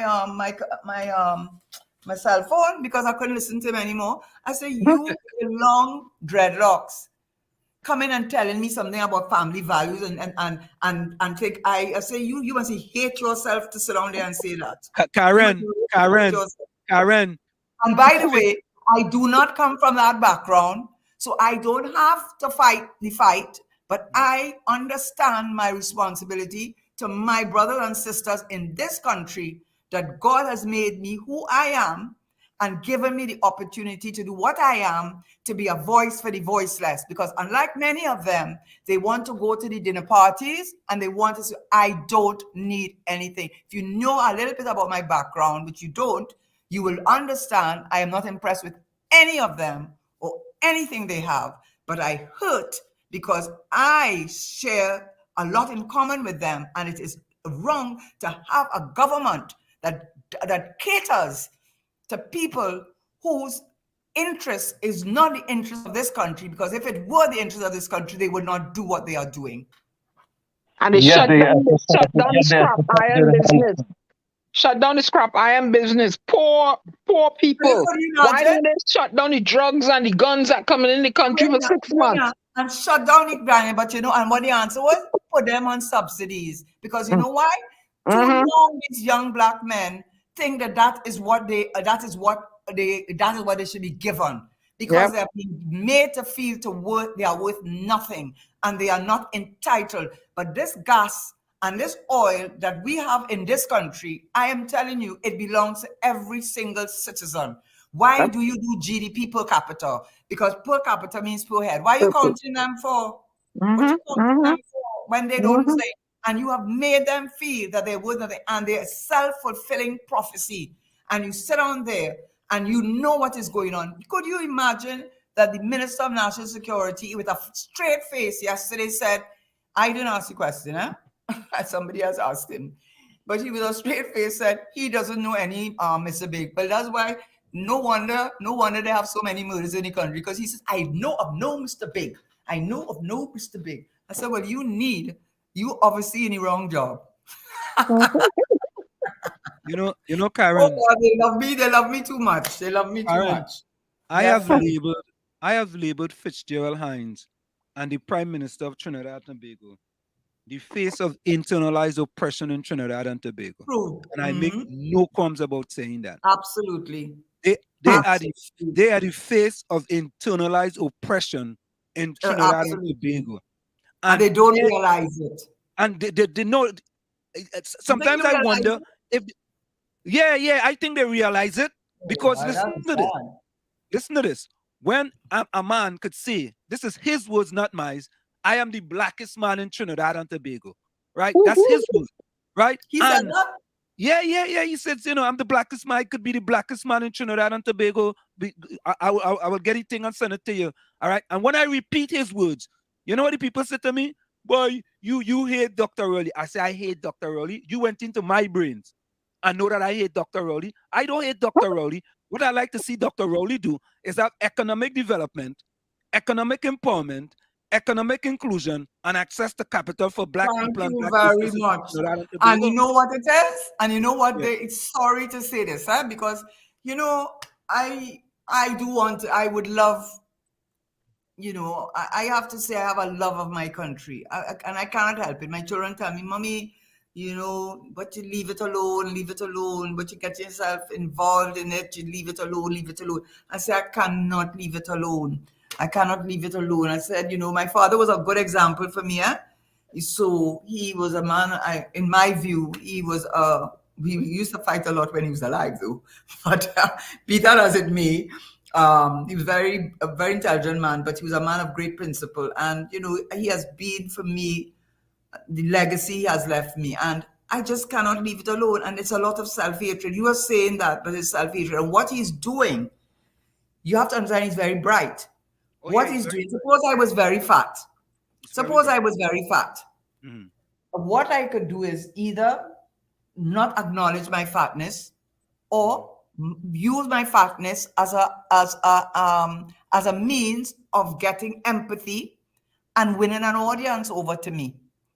So what he does, he uses what would some people would say is a negative and has taken a negative and swung it around to make it into a positive. But because he's saying to you that I really, and he's saying, poor me, I so black. Because believe you me, when he was growing up, I'm sure he didn't used to say it that way. Because you know how black people are. It's a sad thing to say. But you know the reason he would have gotten growing up. And so that would have, and those images form in your mind as a child and they stay with you. So he has taken, he's a bright, bright man. He has said, you know what? What is potentially a negative, I am going to turn it around and make it my positive. So I'm going to come out there and say it first. I am going to come out there and say yes. And then when I say it to you, I think you will say, you know, boy, I have to admire that man, you know. You come out there, yeah, you know, you're not hiding and thing, you know, I have to admire him. And those other ones who are sorry to say, following him is because they're so afraid to have an individual thought of their own. They're so afraid to think for themselves. They are so afraid to say to themselves, am I not worth more? Shouldn't I be treated better?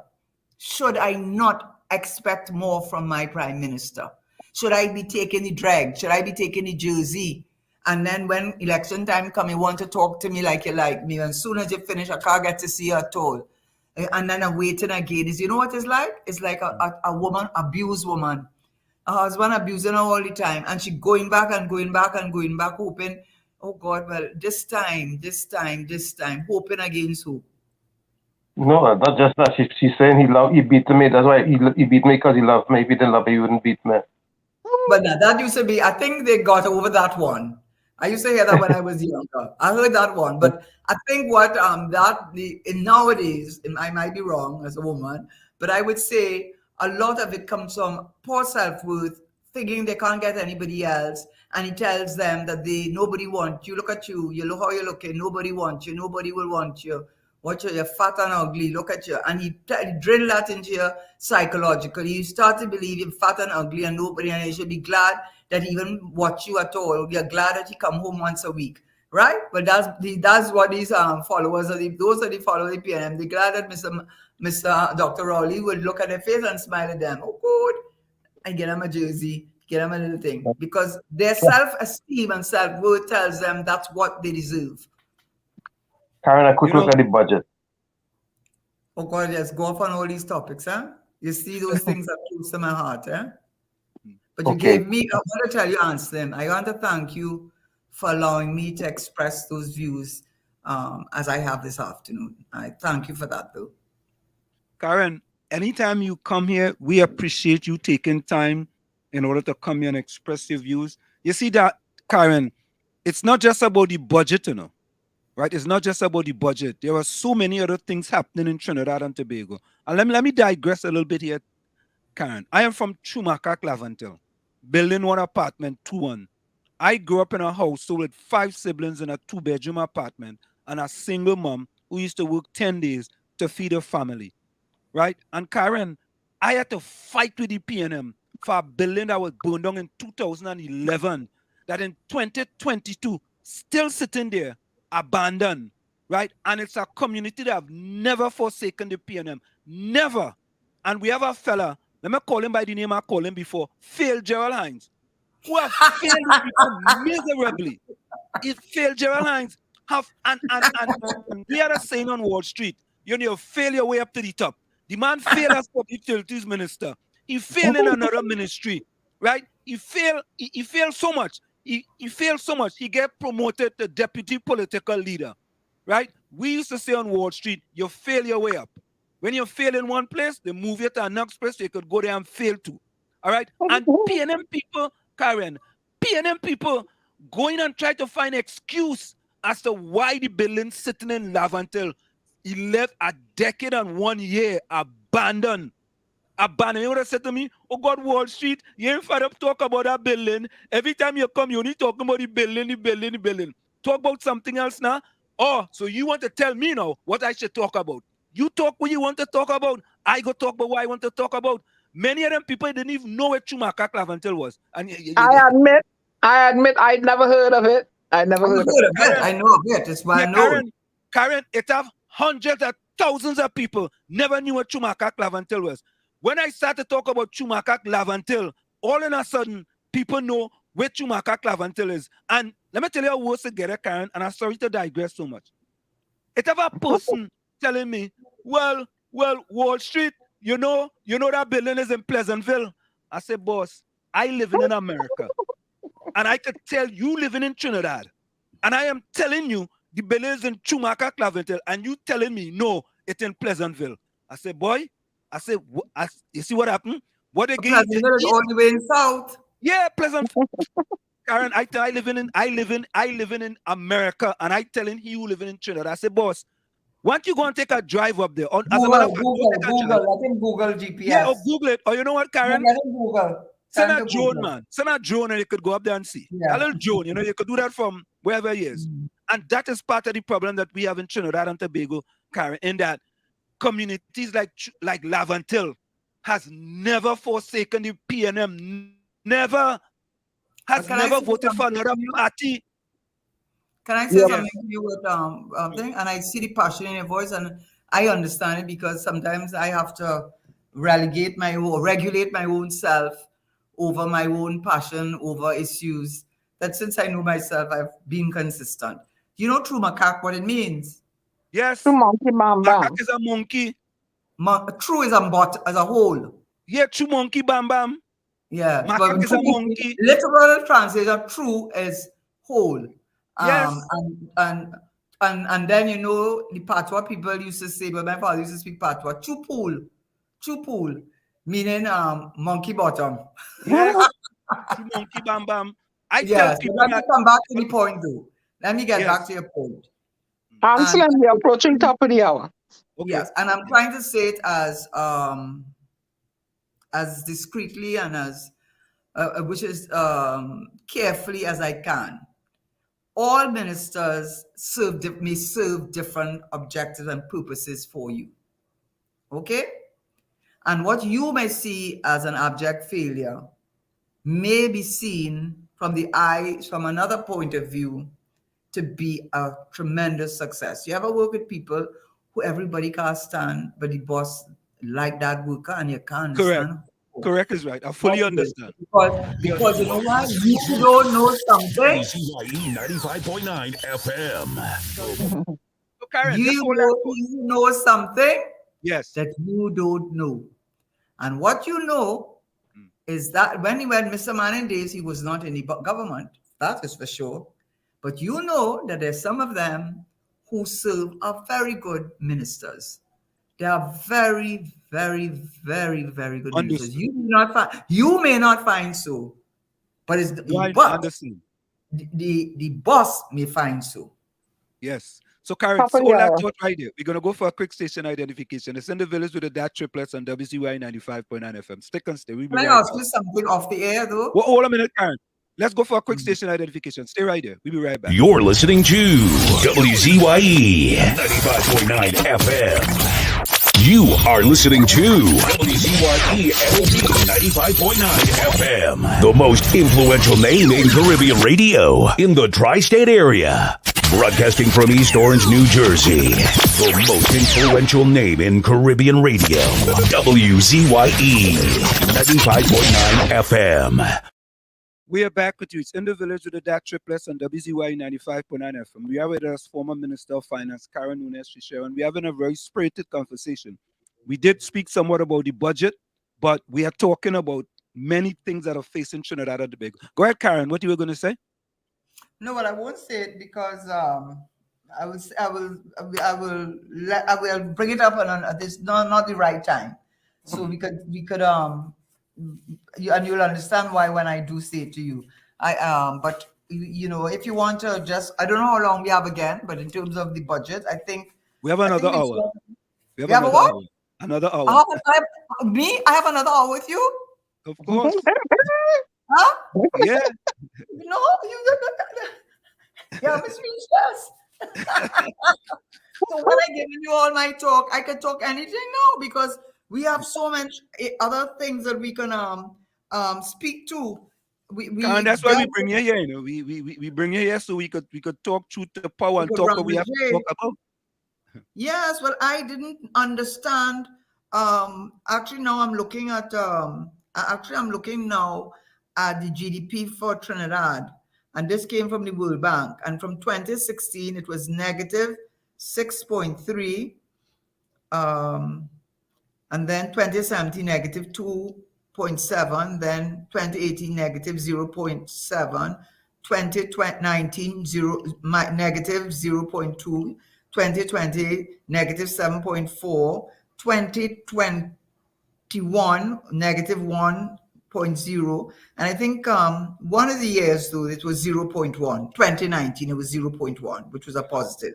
So I just found it in looking at the number of pieces of paper that I have amassed in preparation for our discussion.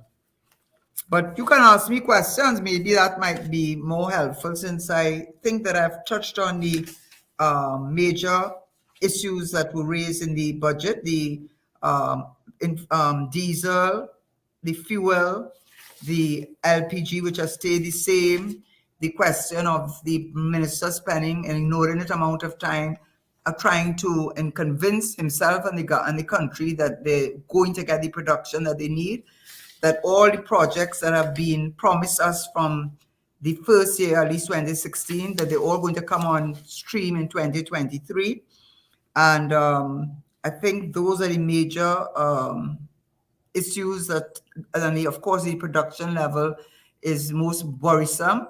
And I had mentioned that the private sector really in Trinidad and Tobago really has not held its part of the bargain. And so that when people say that they should have more private sector investment and involvement, they have to be frank with themselves and say to what extent is the private sector willing to take the risk that is involved in production and involved in growing and any investment. What is the thing? And the storyline that you find, the history of this country of 60 years says that they're not prepared to do that.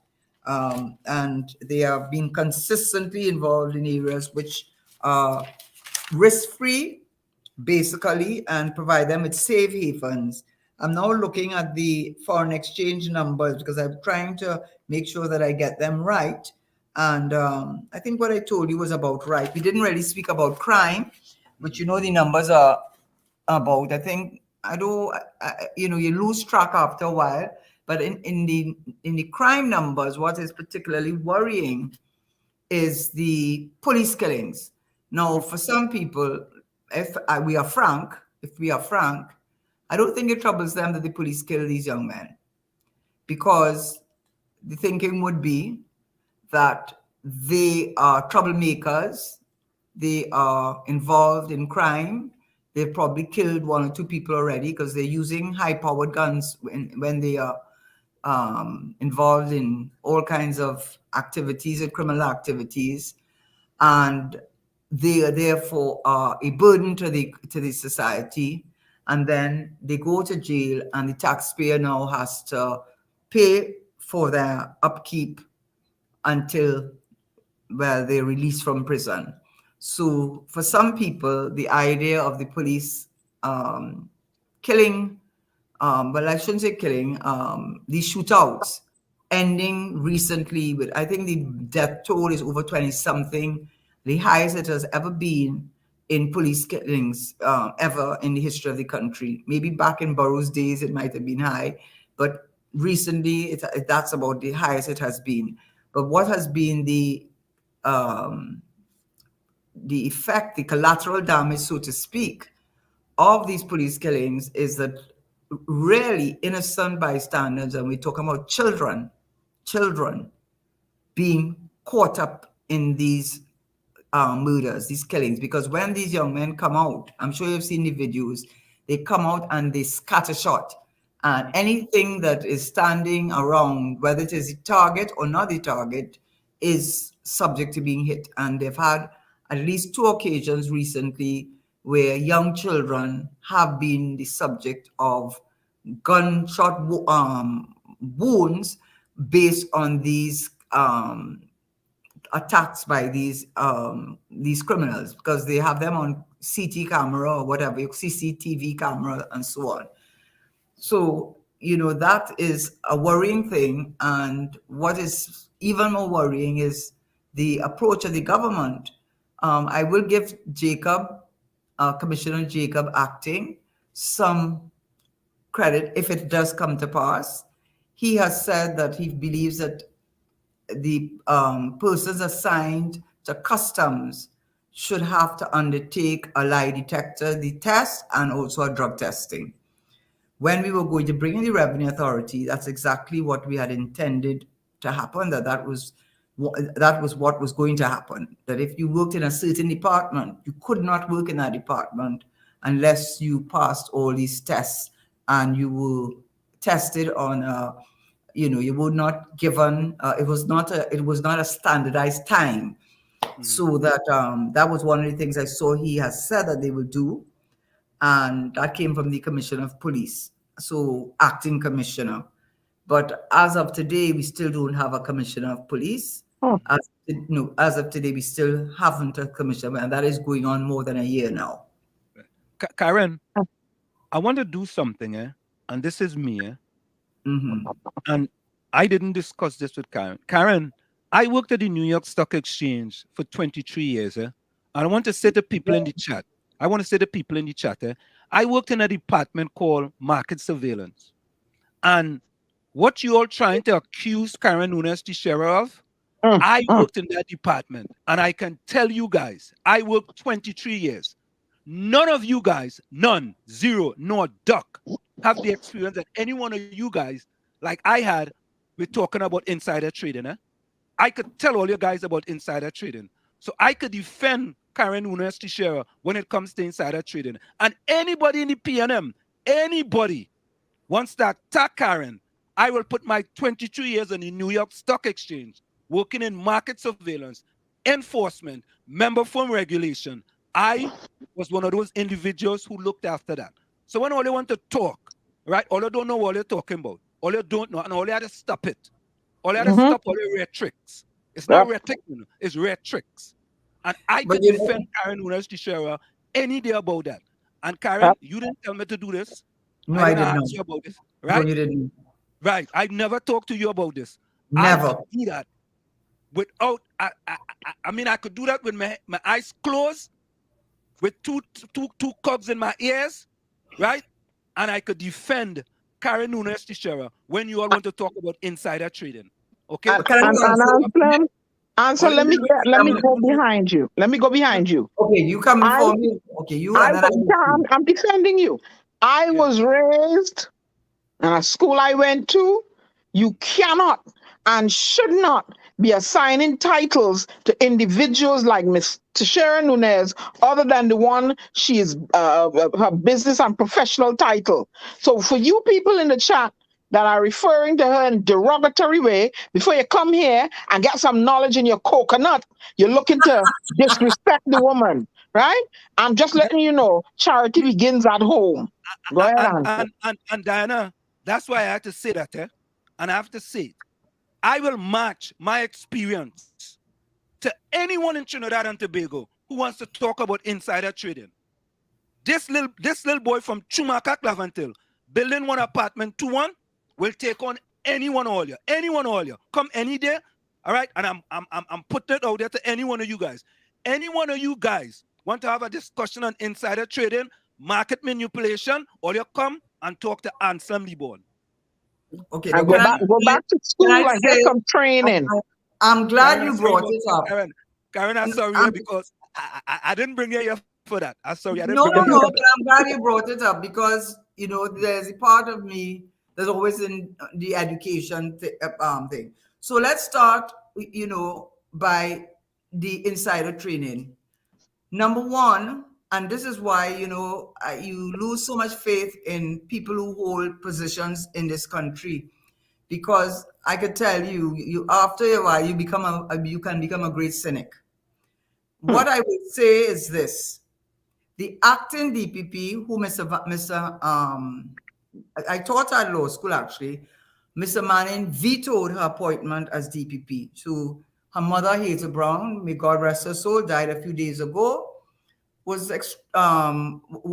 marched about the fact that Mr. Manning did not allow her to become the DPP, and she was acting in the position because he exercised his power of veto, which he had at the time.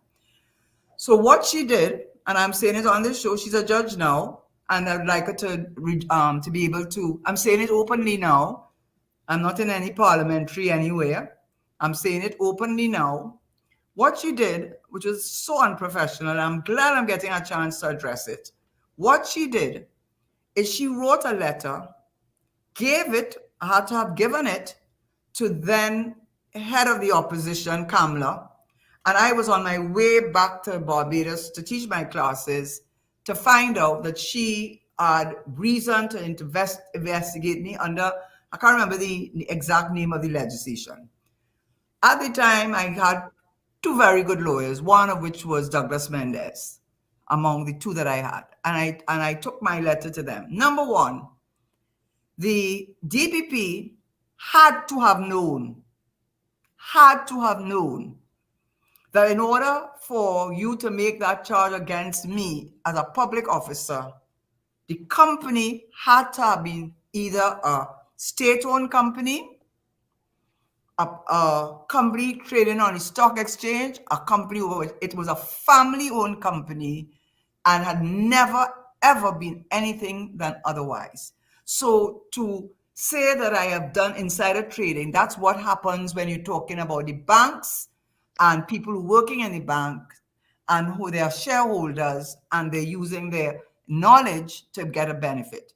So as the Minister of Finance, let's deal with CIB, it could never have been insider trading because one, it was family. That's number one. Number two, for those uninformed, I have said it, and the Prime Minister has not taken up my challenge, but I'm making it on this television, on your show. Why doesn't he interview Andre Montai, Joanne Julian, who acted as his lawyer, the former governor of the central bank, the former inspector of financial institutions, the staff that work with me in the Ministry of Finance, over which I have absolutely no control, and ask them, what did Mrs. Tesheira do in relation to CIB? I walked in. By the way, they took me to the Integrity Commission. Well, let me tell you what happened. They were trying to set me up. At the end of the day, they could find nothing that I did wrong. They brought in a man from Canada. And my lawyer was the one getting vexed, not me, and asking me all kinds of absurd questions. At the end of the day, could find nothing. and I won't say what I heard, that they were really after my head, and it was promised that they would get my head. They wrote me and said that they were passing my fight over to the DPP. My lawyers wrote, that's why I have no respect, zero respect for the Integrity Commission. My lawyers wrote them and asked them, kindly advise us as to what offense Mrs. Tesheira has committed. They stole. The last letter they got, we told them, if you do not tell us what is the offense you think that she committed, we are going to the court for judicial review. They immediately wrote me back and apologized, and they backed off. I have all the letters there. They backed off because they had no case against me. They were setting me up. And that woman who was the acting DPP, who's now a judge, who was also some lawyer called out for something that she did. I say, God don't sleep, God don't sleep, right? God don't sleep at all, because she knew that law, what she did was wrong. That is CIB. Nobody, they set up a marketing company to find out how I knew. Why is it that I knew, but the inspector of financial institutions apparently didn't know? The governor did not know. All of the directors of Republic Bank did not know. All the directors of CIB did not know. But I, who's sitting in my office, I have to be studying CIB, with whom I had absolutely no relation, because they wanted to fire my husband and I wanted nothing to do with them. And if they follow the story carefully, they will find out that when I came and took out my money, I went there in broad daylight and to the counter, and I spoke to no one. I knew no one. I wrote no one. I spoke to no one. I asked no one for help. And I beg you to bring that person forward. I have no protection. I seek no protection. But if you have one person who said they called me, one person, they said that they sent a message to me, one person that you could bring to say that I found out anything about CI, bring it on.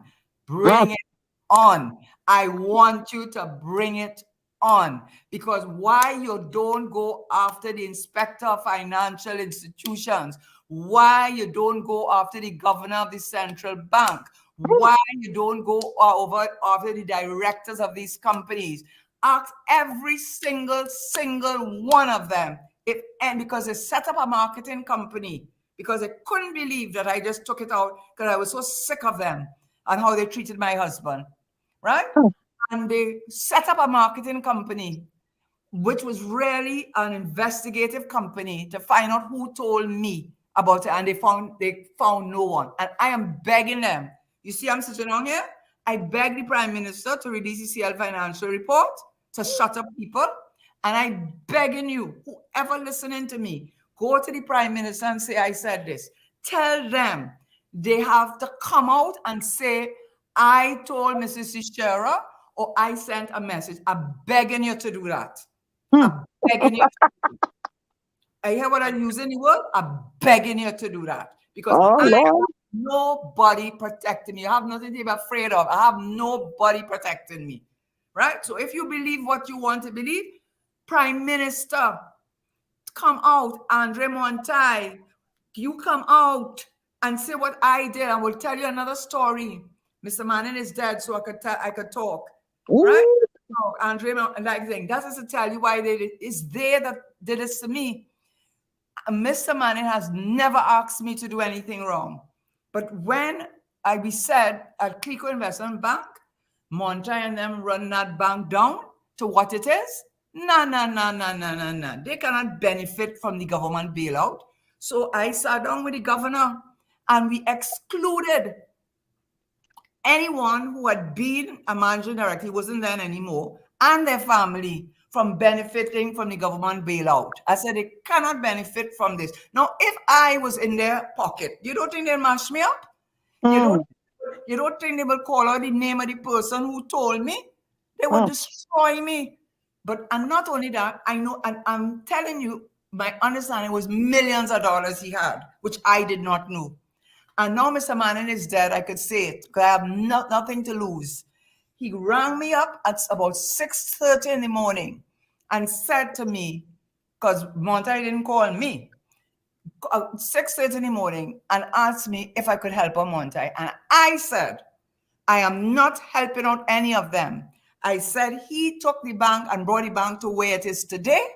And they this is the time of the global financial crisis. And I said, I am no fool. He used to be treasurer of the PNM. And the next thing, they will say that I help him out because he's PNM treasurer. And everybody will scatter like peas and say I am a fool and the cheese stand alone. I told the prime minister that. He could have fired me then. But you know what he did? He put me in charge of RCL Financial with the governor. Ask the former governor.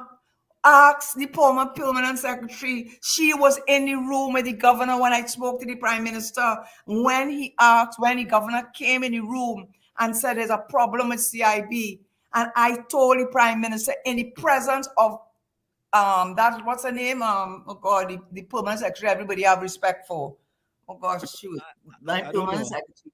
Yeah, because I want to call the names, you see, because I want them to answer. No, because I am tired. I've lived with this too many years. I've lived with this foolishness too many years. So I call in names. Let them see if I am bold enough to call the names, right?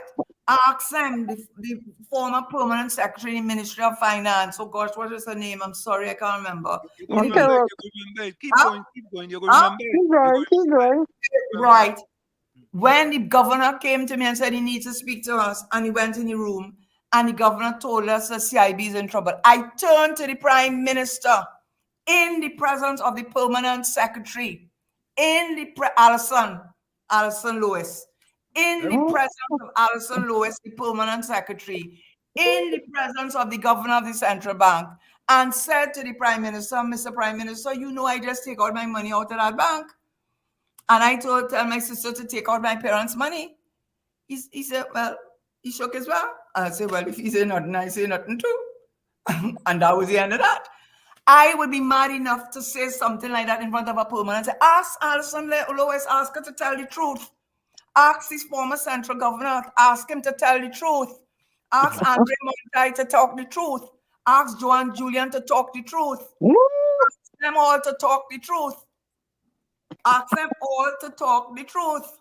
And when they finish talking, and the other thing they want to thing me with is the financial FCL or whatever, I can't even remember. I got Clico to write me. I didn't even know what it meant.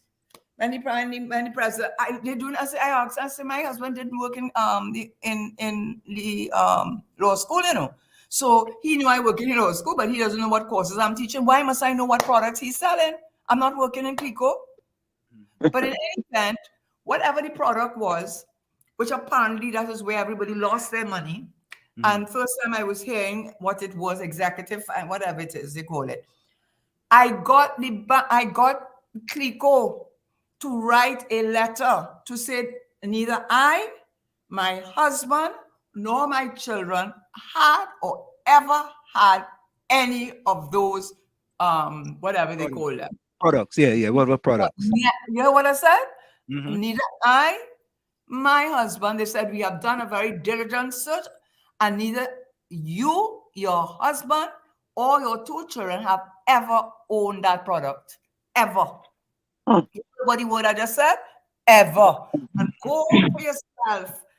Go for yourself, because you're in charge of CL Financial, and get the letter that confirms what I just said. I did not want to worry you all harassing me for. You know why? Because you throw stones, you don't throw stones at an empty mango tree. Yeah. Stones at me because you have nothing on me. I owe no one anything. I am beholden to no one. And you could not do what you have done to other former ministers, to have them kappa begging for a little work. You could not do that to me. You could not do it to me because I do not need your financial support. You could not destroy me like you could destroy the others.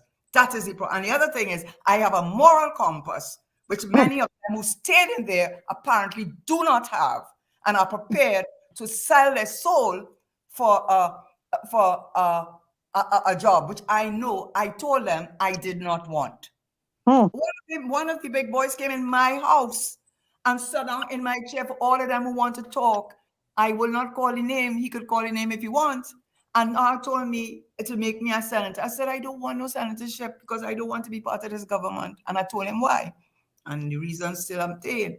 So if you all want to continue to talk about me, I am begging you, I am pleading with you, ask your prime minister to arrest, I think the CL financial report. And then if you want, yes. And then when you do that, I begging you to go and talk to all these people that I just spoke about and ask them, PS, I think that because they want to keep out and protect themselves, right? PS, were you in the room when that was said? Yes, I was. Former governor, were you there? Yes, I was. Was the prime minister? Yes. And did she then turn to the prime minister in your presence and say that? They might say they can't remember. I can recall. Right, but I'm telling you, I have no protection, and what is hurting them is that they wish they could destroy me, and they wish that I have no interest. I do not need them to validate me.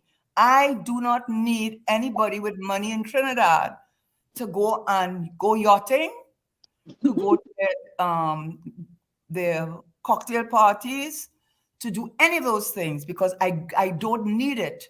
I've gone past that a long time ago. So I don't need those things to make me. Tell him, Karen. Tell him. No, I don't need those things. That is what has hurt them about me, because I am supposed to be a COP. I am not a COP. That's why I married a man called Russell Tesheira from the planning. I chose him because of the quality of the man. Karen, I'll tell you something, right? I didn't come here tonight for us to have this discussion. Hey, give me a chance. I got it off the track. But what it is that when you hear people just showing spaghetti on the wall and just see what goes stick, you know, they're afraid I might want to go up and challenge. They're afraid I might want to challenge. So they want to throw up on a spaghetti. Yeah, they want to throw this spaghetti up on the wall and think it go stick, and trying to call you all kind of name, and they don't want no evidence. Why do you think they're doing that? Why do you think they're doing that now? Well, you are a powerful person, Karen. But why do you think they're doing it now? It doesn't because matter you might have powerful you might have some ambitions. I don't know. You think I have ambitions? I don't know. We hear you joining the PDP. Huh? We hear you joining the PDP. No, I'm a PNM. But you know, I'll tell you this too. Another interviewer asked me this, and I was a good question. I'm glad he asked me, so I'll answer. I will ask myself the question now and answer it now.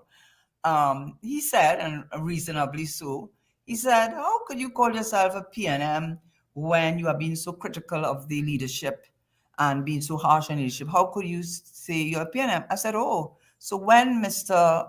Dr. Rowley went after the Prime Minister, Mr. Patrick Manning, and said that we were going to hell in a handbasket, and he said that the scandal with Udicott was worse than UNC airport scandal, and he stood up in the parliament.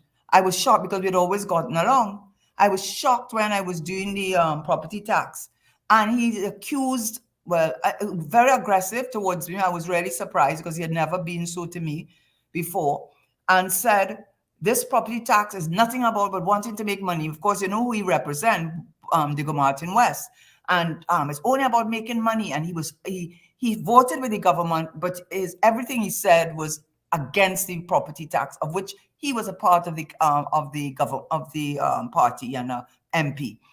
And so when I asked that, I said, and when he did all of that, did anybody ever say he was in PNM? I can't recall anybody saying he was in PNM. What I know is he did not support the leader, but I know that no one said he was not PNM. So why is it all right for him not to support the leader and be a PNM, and it is not all right for me, for good reason, not to support the leader but be a PNM?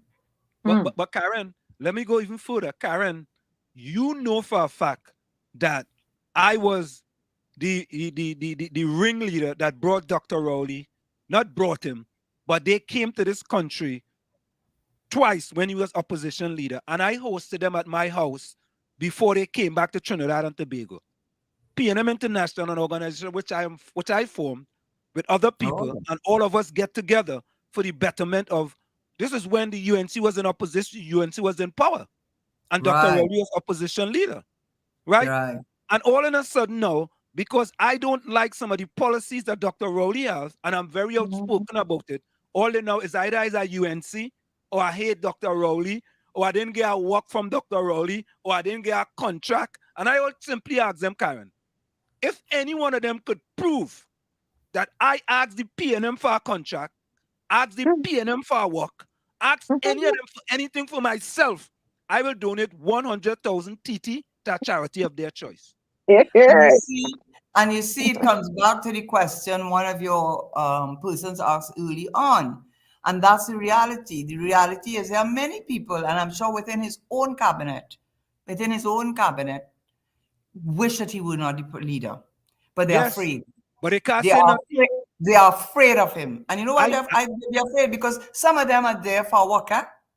Some of them are there because without being there, you have to understand something. I know you're very experienced in politics, but one of the things is, having sat inside and come outside, nobody could tell you, it's something like having a child or I don't know, whatever it is. And unless you experience it, no one could really, no matter how they try, could really tell you. And I would say to you that when when we lost the election, then I realized the impact of losing an election. I love Mr. Manning. I care very much about Mr. Manning. I have always supported him and continue to support him. And he lived for this country. And that is why I have continued, regardless. I'm probably the lone ranger now, but it doesn't matter. You live with your own conscience. And you come on the world earth by yourself, you live by yourself. At the end of the day, you have to live with yourself. And everybody, all of them are going to get old one day. And they will fade into the thing. As I'm saying that, it reminds me of someone whose father-in-law was a big Swati in the PNM. I'm just thinking a little bit. A big Swati in the PNM. And they gave the story. They said everywhere he went, everybody knew him. Oh, he was a big, nowhere he could go. Everybody knew him. And after a while being out of politics, he faded from people's memory. And he said the hurt he felt when he went by that B&A with the ice cream in St. James to get ice cream there, and not one person recognized him. He was devastated. So you have to understand, for many people, it's not even being in the PNM, it's the consequences of being out of it. Because when you are no longer in the PNM, you are nobody. Nobody wants to see you. Nobody. And if your sense of worth and your sense of self has built around the chauffeur who's coming to pick you up, the interviews and the cameras, and get an invitation here and get an invitation there, and all that goes with the office of thing. When you see you are no longer there, it's no easing out, You're out and you're out. And some people, they are not prepared, and financially they are not able to withstand that because they have given up their job. They thought they would be there for 5 years, so they probably planned for the 5 years, which is really hard on people. I have to say, I will say it was hard on people, and and I saw the impact. It was hard on me, but I could imagine how it was on other people who had no resources and who had, it was really, really a hard thing. I see that when you make these decisions, it's not about you alone, it's about so many people who depend on you. So when they talk about the contract and so on, it's not unreasonable. People keep their mouth shut because they want their cousin or their uncle to get a contract. They want to get whatever they want, and they know that if they open their mouth and say anything, one thing people like to do is carry news.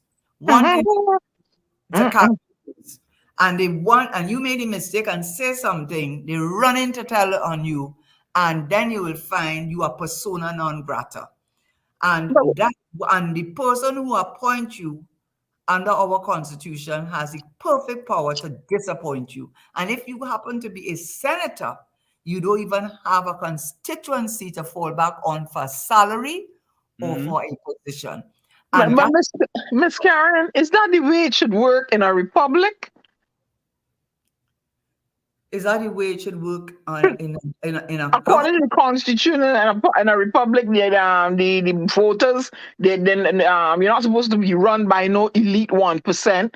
The population have say in what's going on. Is that the way it's supposed to run? And nobody have the same system of America. Eh? I think our Republican status is different. I think Mr. Manning was trying to get closer to the American system, where the MPs in the parliament would not be the ministers. Do something like what they did in Singapore, where, in other words, let the MPs, because it is really a kind of an impossible thing, honestly, for you to be an MP of a huge area and also carry on your duties as a minister. It is it is a really a Herculean requirement from a person. Eh? And so the Republican status just means for us, as the Queen is no longer the head of state, but in terms of the power of the Prime Minister and all of that, the Constitution is very clear. What you want, anything. You look at America, you have Trump there. When you had Trump, look at how that one man could have affected the politics of America. Look at the whole world. Hitler was able to do to the world. Look at what Mussolini, what you have to understand, and a good example, Jesus Christ, if you are a Christian. So what I am saying is never underestimate the power of one man. Because if that one man has power given to him constitutionally to use it for the betterment and the interest of the people, but they misuse it, well, you get the consequences of what we... I want to be a senator then, because or MP. I will challenge Dr. Rowley. I'm not afraid of him. I will challenge him.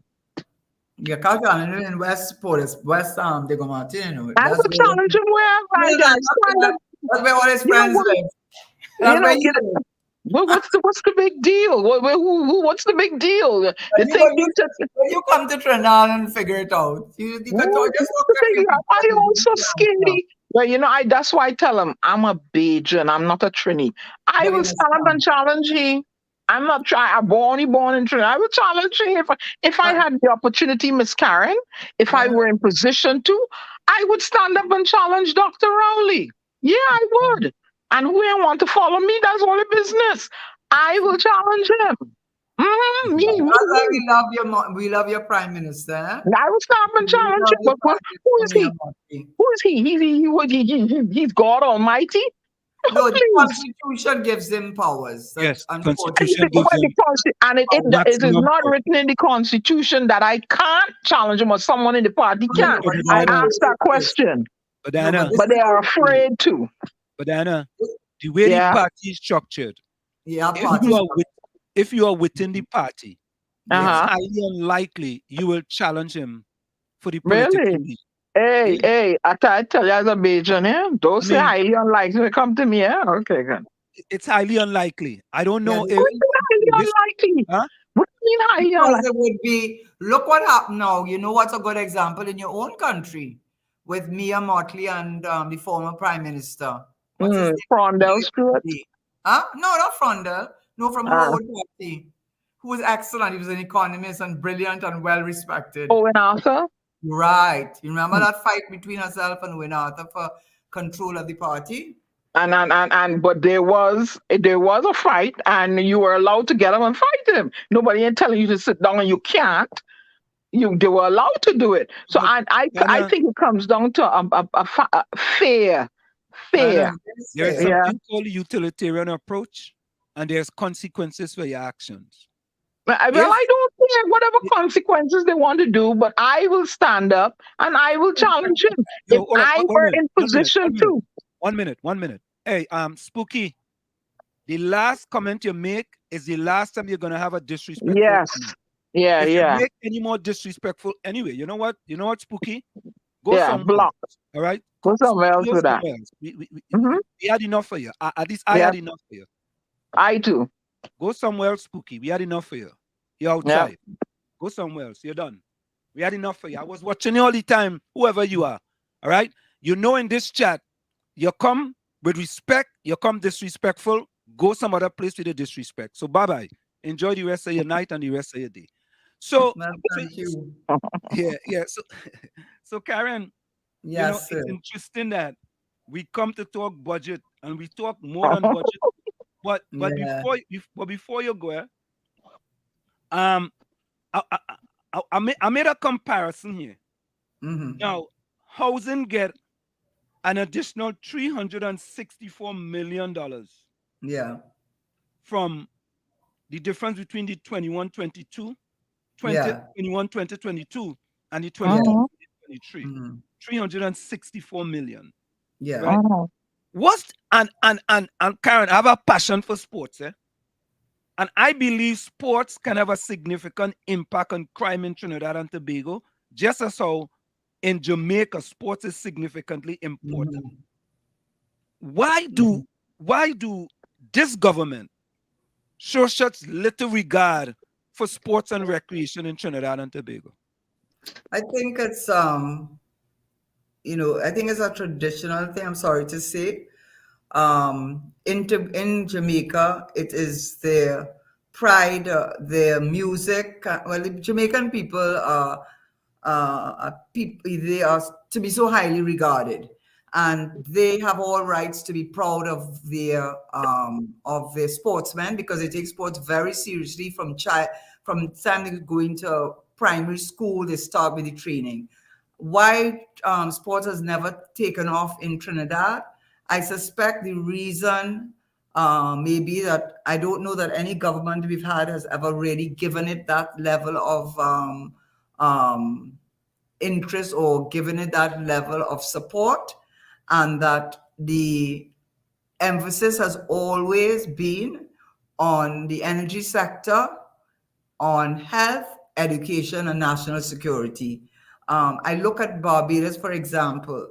When I look at where they spend on national security, it is very low down on their allocation.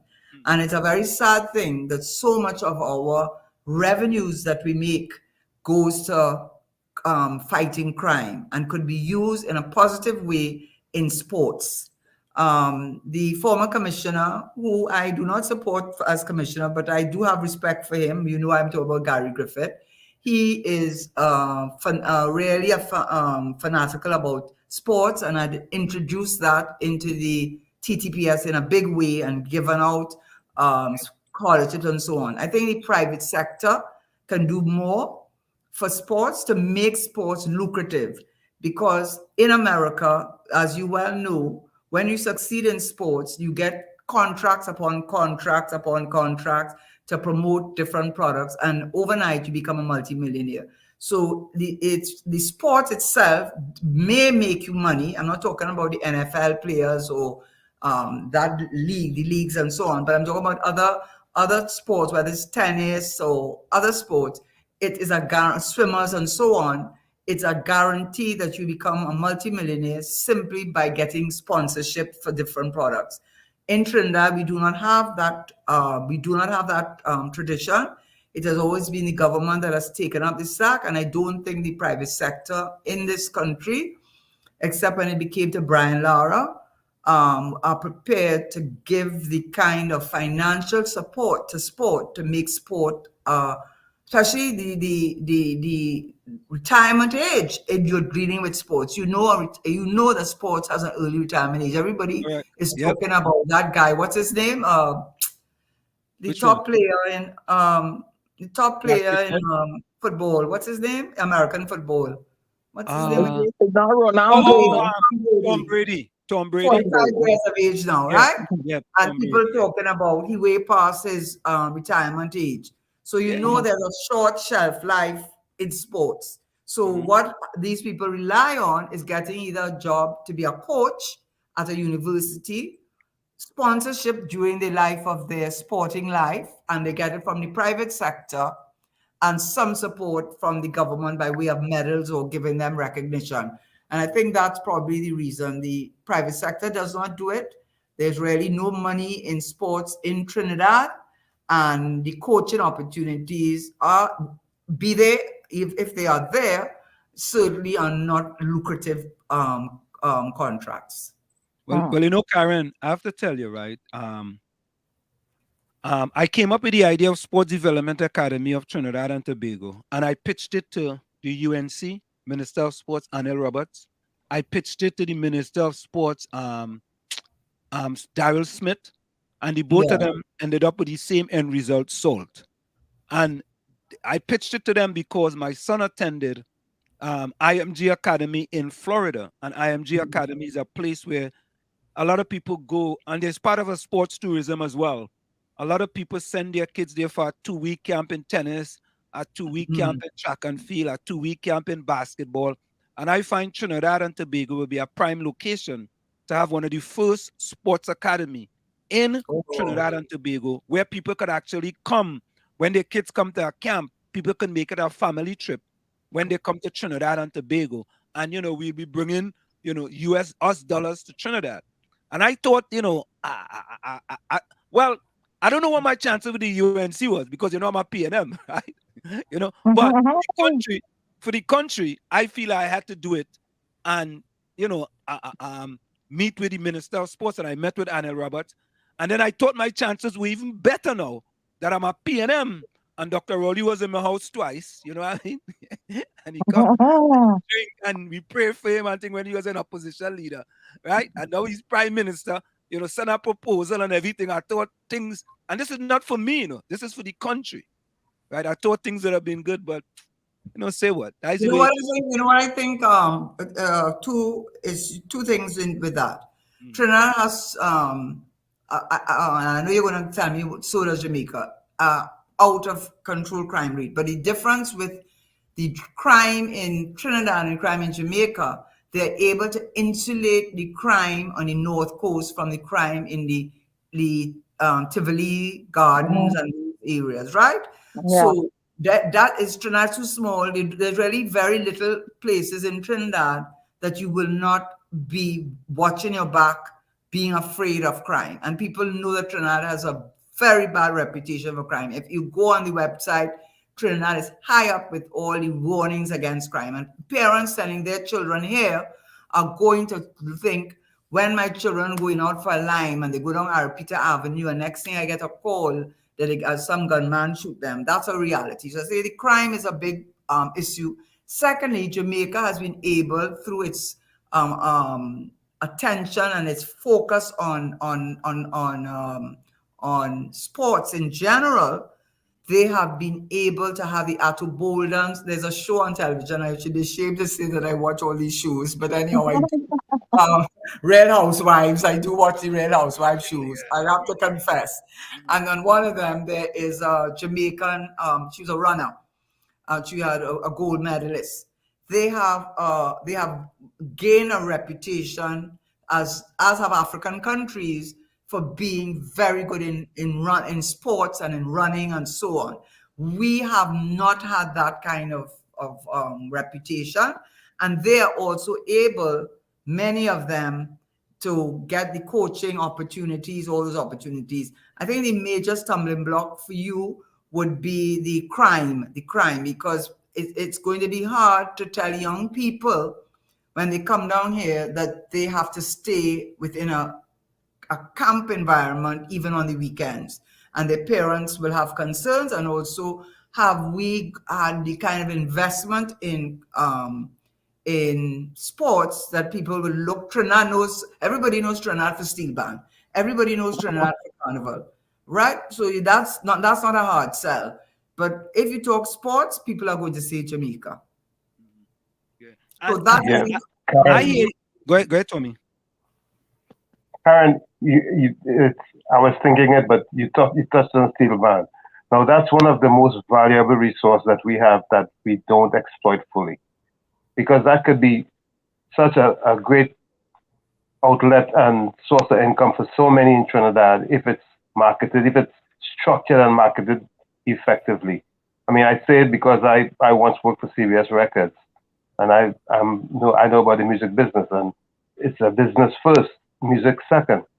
And not only that, but the world recognized our steel band or the steel pan as a great invention that we as Trinidadians don't even capitalize on fully. It's so sad. You are on point. In fact, I said to Anselm that one of the things that would need for further discussion, because I have so many thoughts on both of them, cultural tourism as well as agro industry as opportunities for diversification. I said for Trinidad, we should have steel band factories, and every steel band should be packaged in a leather. I still have my husband's steel band because my husband was a steel band fanatic. I used to get so vexed carnival time because he playing with 2 and 3 bands, and I used to be praying to myself, please God, don't let them make it into the semifinals. I know that was wrong, but God, Terrible. I was like a widow during that period.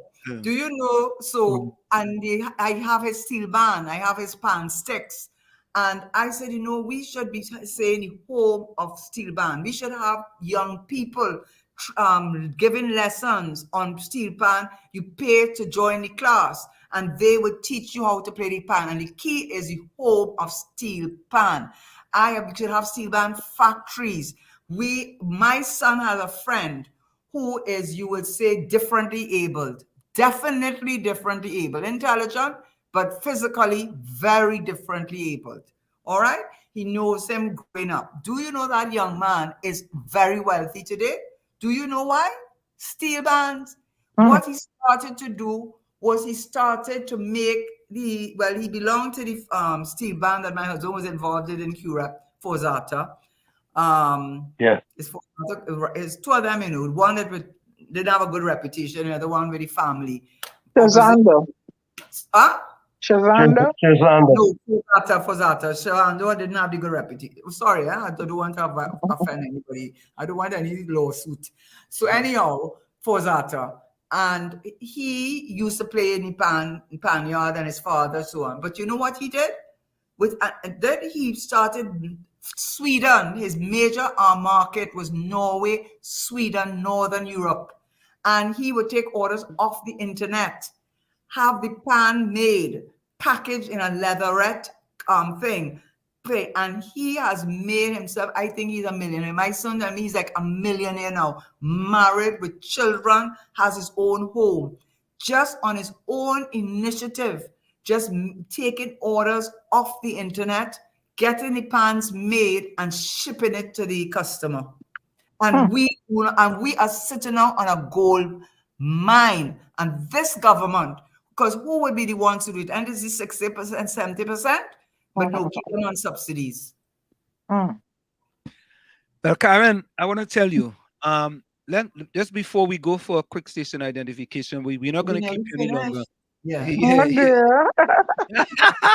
Karen said we never finished. I did a show before this, you see. But Karen, it's always a pleasure.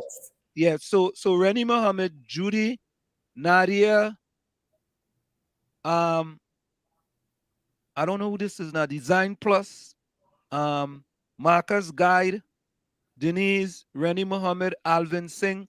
Put closing comments in the chat. Hailey, Denise G. I know Hailey. That's my son's friend, Hailey. Yeah, put closing comments in the chat. Albert Montano, put closing comments in the chat. Tokisha, if you're still there, put closing comments in the chat. Yeah, so you know Trinidad Margo. So what we do here, Karen, is that we have a kind of family, and we want them involved. So we make them put closing comments in the chat. You know, we do things a little different. You know what I mean?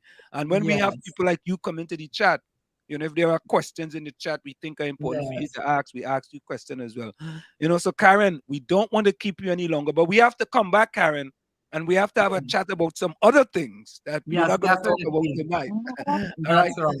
But I enjoyed it so much, even though You know why I love doing these shows? Because you'll give me the freedom to express myself in a way that I do not feel under attack, nor do I feel that you are, saying, oh yes, we let her say whatever she wants. No, you are assessing me all the time. You are making a determination about who I am, and I feel so humbled, really, to be given the opportunity for the diaspora. I have a lot of family in America and in Brooklyn. Those who live in Brooklyn must know my sister, who taught at Medgar for many years now at Hunter, Elizabeth Nunez.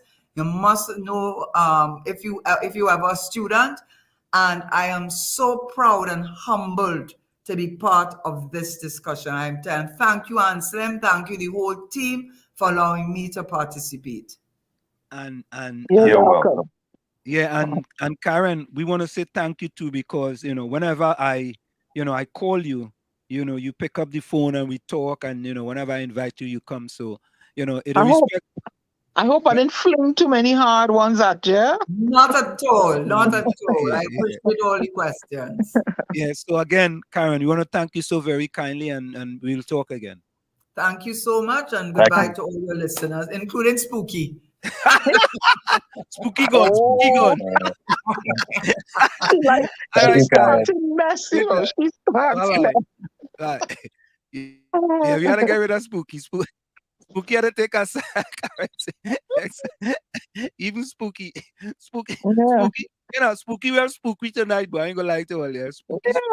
And then there's another one in there trying to disrespect the woman, calling her old bag, and I don't like that. Yeah, that's a former minister. You all need to come down from there.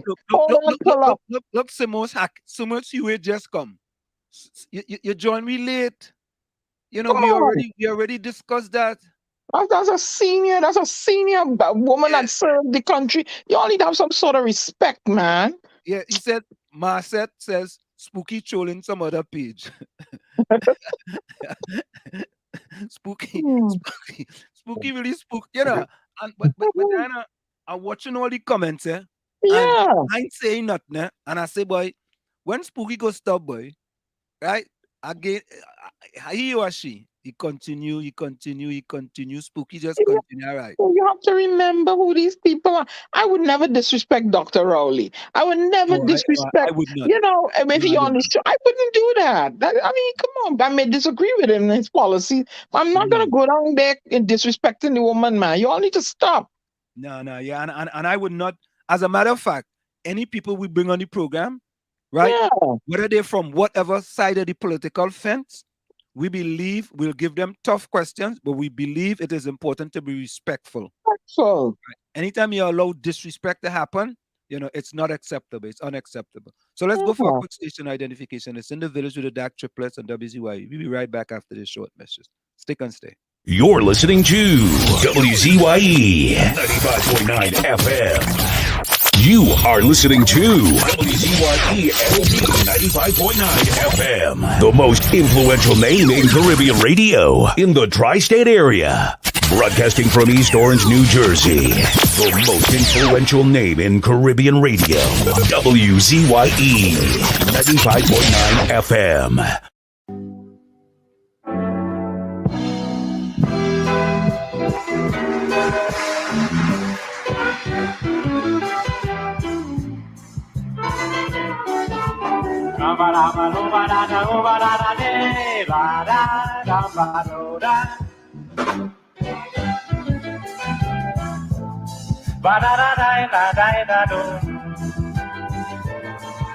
A friend of mine come and tell me about 2 months ago to bring back the old time calypso. He said very later people keep asking everywhere why you don't bring back a old time reminder. I said it's a good idea without a doubt, but what the hell you want me to sing about? Is then he declare, sing about the price of food and how things so dear.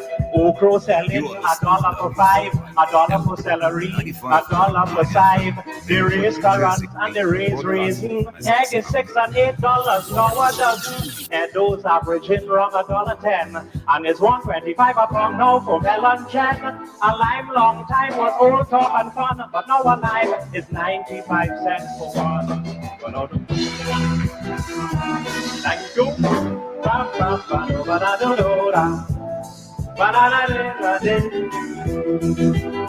You're listening to WZYE 95.9 FM. You are listening to WZYE-7 95.9 FM. The most influential name in Caribbean radio in the tri-state area. Broadcasting from East Orange, New Jersey. The most influential name in Caribbean radio. WZYE 95.9 FM. You're listening to WZYE 95.9 FM. You are listening to WZYE-7 95.9 FM. The most influential name in Caribbean radio in the tri-state area. Broadcasting from East Orange, New Jersey. The most influential name in Caribbean radio. WZYE 95.9 FM. Trinidad and Tobago. That's what's going on in Trinidad and Tobago. Pressure. Pressure, boy. Pressure. Yep. It's pressure again. Give me more. Pressure. Hmm. It's only pressure. Pressure. You know. So, folks, I gotta tell you, tonight we had a fantabulous night again. You know, we had Mrs. Karen Nunez Tesheira in the building, and Karen, you know, gave us a lot of information. We talked about the budget, you know, and you know, we had to kind of stop this kind of disrespect, especially the accusations without any facts. You know, we had to stop it. And you know, all they're talking about insider trading, and some people are absolutely clueless. Let me say this: clueless about what insider trading is all about. What it means, right? Yeah, what it means. They're absolutely clueless. All they're hearing is running with what they hear, and they're just regurgitating it. Right? All you have to stop it. Really, right? And really, you know, I'm gonna be a defender of her if all they want to talk about insider trading, because those who are talking about it don't know what insider trading is. You absolutely don't know. You don't know. You know, sometimes you don't know that you don't know, and if you tell people that they don't know, they still don't want to know that they don't know. Even though you tell them that they don't know, that they shouldn't know that they don't know. All Right? of But like them you said, money running. All of them Yes. money running them out. They don't know what they're talking about. Go ahead. Yeah. like Asda was saying, what happens is that you're against someone, so you whoever is coming against her, they just throw up the spaghetti on the wall and hope that it stick. Correct. That's what it does do. They throw the spaghetti up on the wall and they hope it stick. They throw it up on the wall, right? It's like, okay, boy, I think Wall Street bad talking the PNM. Oh, you try to get a job from the PNM. Oh, yeah. You try to get a contract for yourself, right? And they had no facts about anything, and that's all it is, right? And then one person Right. and the next person started to run with it, and the next person started to run with it, right? And we had to Gone viral. But the next time she's on the show, though, I wanted to hold her to task that, you know, I have this thing about the black man need to stay in his home and mind his children. And let's try it for a decade. What do you mean? And see. What do you mean? Got plenty black men staying in home and minding All their of them children. then, okay. All of them. They need to stay in their home or take care of the children that they bring forth with the woman. All right? That's what I'm saying. The one, they need to stay in their home. Try it for a decade and see what will happen. All right. You know, all right. We'd have never picked that up. All right. Yeah. Closing comments, Tommy? Yeah, you know, before I say my closing comments, we here in the United States have a choice. We don't have to look at Trinidad or even be concerned if we don't want to be. And the reason why we are concerned is because we love our home and we care about what happens there. We want a better life. As a matter of fact, some of us have tents. We pitch there. I know I pitch a tent. But for the most part, living there, going after 50 years ago, leaving Trinidad and coming here and going back for a brief stint thus far, and seeing how things work and what happens and how the people behave and their attitudes, it put me in a different place. It put me in a place where I know that a lot of work has to be done. Now, there are those who say that it's hopeless. When you think about what Andy said last show, you think it's hopeless. But I don't think so. I think there's life, so there's hope. That's why I say what I say and stay involved and continue to stay involved. Anyway, what I'm gonna touch on again today is the 4 agreements by Don Miguel Ruiz, which is very important if we have to have a better Trinidad. Agreement 1 is be impeccable with your word. And number 2 is don't take anything personally. Number 3, don't make assumptions. And number 4, always do your best. And once we get some guidelines to live by as a nation, we'll be all right. Yes, we were given discipline tolerance of production, but we don't care about it because of from whence it came. However, there's still hope, and we can do the right thing and emerge a better society. I just hope and pray that we can get a turnaround because we need it really bad. And with that, I would like to say good night to each and everyone, and thank you for allowing me this time to be with you and to share my thoughts. Love you all. Be safe out there. Good night.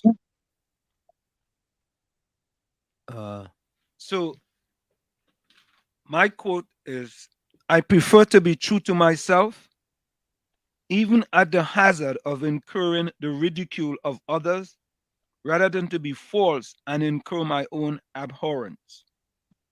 And on empowering youths, it's easier to build strong children than to repair broken men.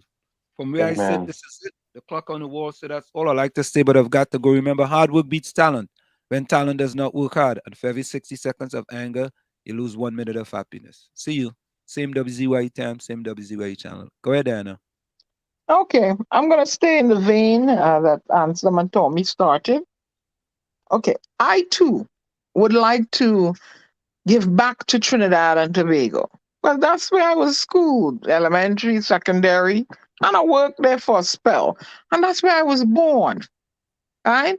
But the state of the country now, it got you afraid to go down there and walk around, you're looking behind your head, right? I want a better Trinidad and Tobago. I want the children coming out of school have some sort of a prospect toward a stable job. I'm imploring and begging and pleading to those men that are not in the homes, are not seeing about your children. Start there. Start there. See about your children. Children, if we help with this woman bringing the world, start minding your child, right? Because the child needs you. And you heard Mr. Tesheira said they can become target for gang and for a pedophilia. Right? Stay and mind your children. Be a force in your children's lives. Because I too am a casualty of not having a father in my life. But I was able to overcome that and thrive despite it. Right? So Trinidad and Tobago has the potential to be a beautiful country, more beautiful. I mean, look at the topography and the beautiful races that live there. And I want you all to stop thinking along this race line. Right? What is best for the country? And to the leaders of Trinidad and Tobago, please, you need to engage us in the diaspora who want to give back to the country. Invite us to have a summit, conversations as how we can best reinvest in the country, right? And make Trinidad and Tobago a better place. Let them catch up to the rest of the Caribbean instead of going on this me road all the time, right? You have people in the chat here and elsewhere they can't make ends meet. They're catching the nan, and you're all raising the prices on things. How are they supposed to manage? I'm imploring you, please have meetings with us and see what we can offer. Have a summit. Come on home to a summit at Hyatt. And let's talk ideas, hand in proposals. And not because we don't support a party or don't vote for a party, you're going to discard our idea. You all need to stop with that. You need to stop with that. If it's a good idea for a citizen of Trinidad and Tobago to better the country, then you need to look at it, whoever party you belong to, if it is something to better the country. Anyway, the storming on rant off. I just want to say, The oppressor is only as strong as they are because they have accomplices amongst the oppressed. And Trinidad and Tobago, time is now. You all need to stand up and get up, stand up for your rights. Do it peacefully, but stand up for your rights. Stand up and let them know that you're burning, you're hurting under this fiscal budget. Go out there and let them know. Don't be afraid. This is Diana Benskin, your global ambassador and poet, bidding you auf Wiedersehen until we meet again. Good night, beloved people. Thank you, Diana. Let me just read a few comments here before we go.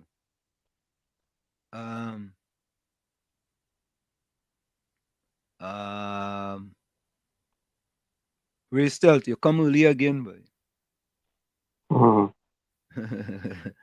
Nadia says, Rene, they put too much East in the budget, boy. It raised high. Alvin Singh says, Diana, you want all that, but they voted PNM for 10 years. Right. Rennie Mohammed says, we all want people under the same sun. Peace and love to everyone. Right. Julie says, Tommy, the government past and present allow the nation to become lawless, vulgar, criminal elements. When you allow the nation to become lawless, vulgar, respect but madness. Okay. Yep. Nadia says, good night, everyone. Good night, Nadia. Let's say good night to you too, Nadia. Pressure.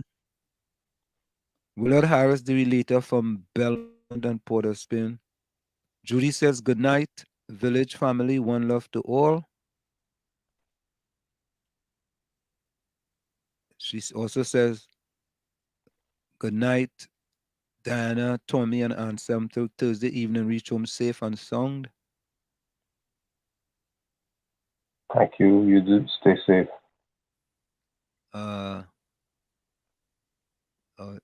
Denise says, totally unacceptable. No disrespect in that house. Yeah. Okay. Anything else, Tommy? Okay, that's it. Yeah. Marcel Design Plus says, agree. We have such a beautiful mix of people. I can get food and learn of customs from my Trini Indian descendants. All at home. Yeah. Yep. Yeah. I need to stop with this race thing and stop letting them that are feeding at the political trough divide you. You have to live there in the country together. They're gonna, expire naturally, and then who's gonna pick up the baton to lead you? You're all divided. Come on, stop with that nonsense. At least he was making soup and you forget he closing. Albert say good night. Albert say good night. Yeah. I live for this sometime, Yeah. You know what, Eiley? I go play that one. Let me play that one by Valentino. We go out to that one by Valentino. This place nice. Yeah. We go out to that one.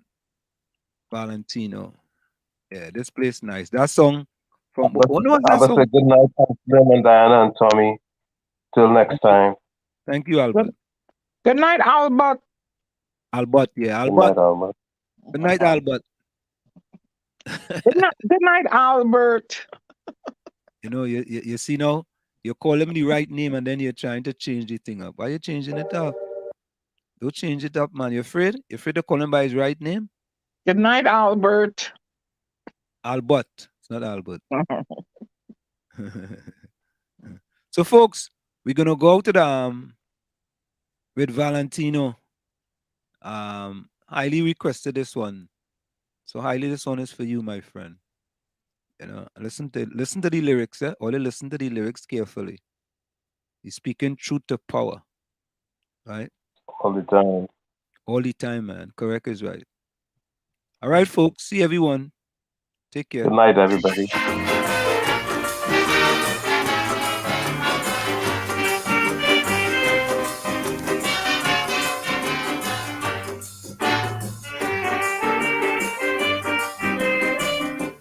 Diana, I had to stop it. I don't know if you're still there, but your friend Eugene Julian, say good night.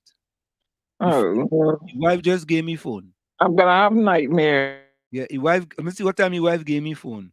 10:16 p.m. He said good night, Dan. Daddy man say good night. You got night. I'm gonna have nightmares. Daddy, the man he just gave phone for my wife. Come on, man. All I let you listen to Valentine. You talk about a place where the people are carefree living. It is such a place of fun loving, spraying and petting. It's the land where people don't care if Ash Wednesday fall on Good Friday. Man, they love the struggle in this happy-go-lucky way. It's Blockorama, Fetorama, and just now is Masorama. So the foreigner come for carnival, and he telling himself after he had a ball. Trinidad is nice, Trinidad is a paradise. It's the foreigner in La Trinity, the people have a carnival mentality. Trinidad is nice, Trinidad is a paradise. They are not serious, very few conscious, so I cannot agree with my own chorus. Trinidad is nice, Trinidad is a paradise. But I hear some people talking about Revolution Day, changes on the way.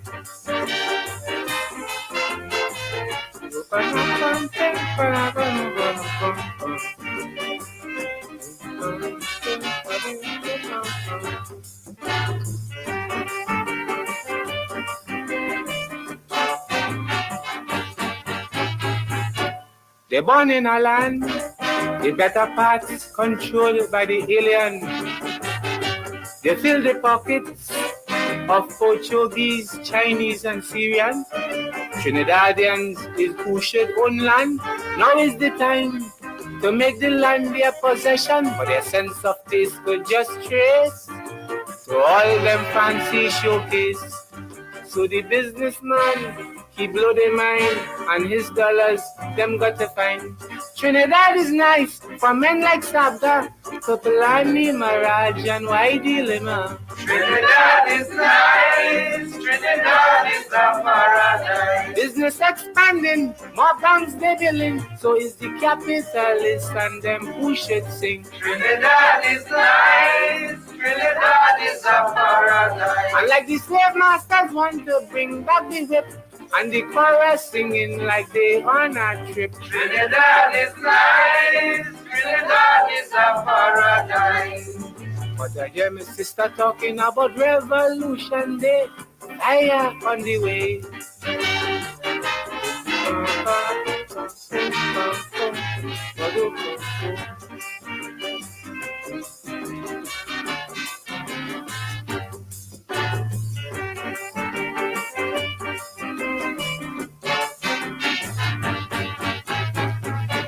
They don't know their worth, like they haven't a sense of value. They don't know their rights, even that they cannot argue. 750,000 people cannot get up and do something about the struggle, but to plan for the next holiday, to get their lives away, and forgetting that they own the soil of which their foreparents toil.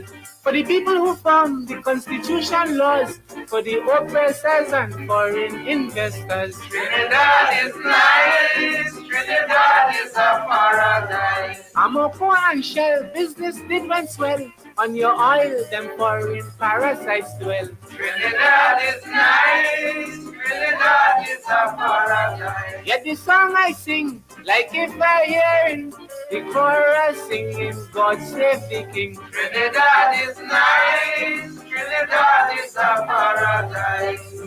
But I hear my brother talking about Revolution Day, fighting on the way.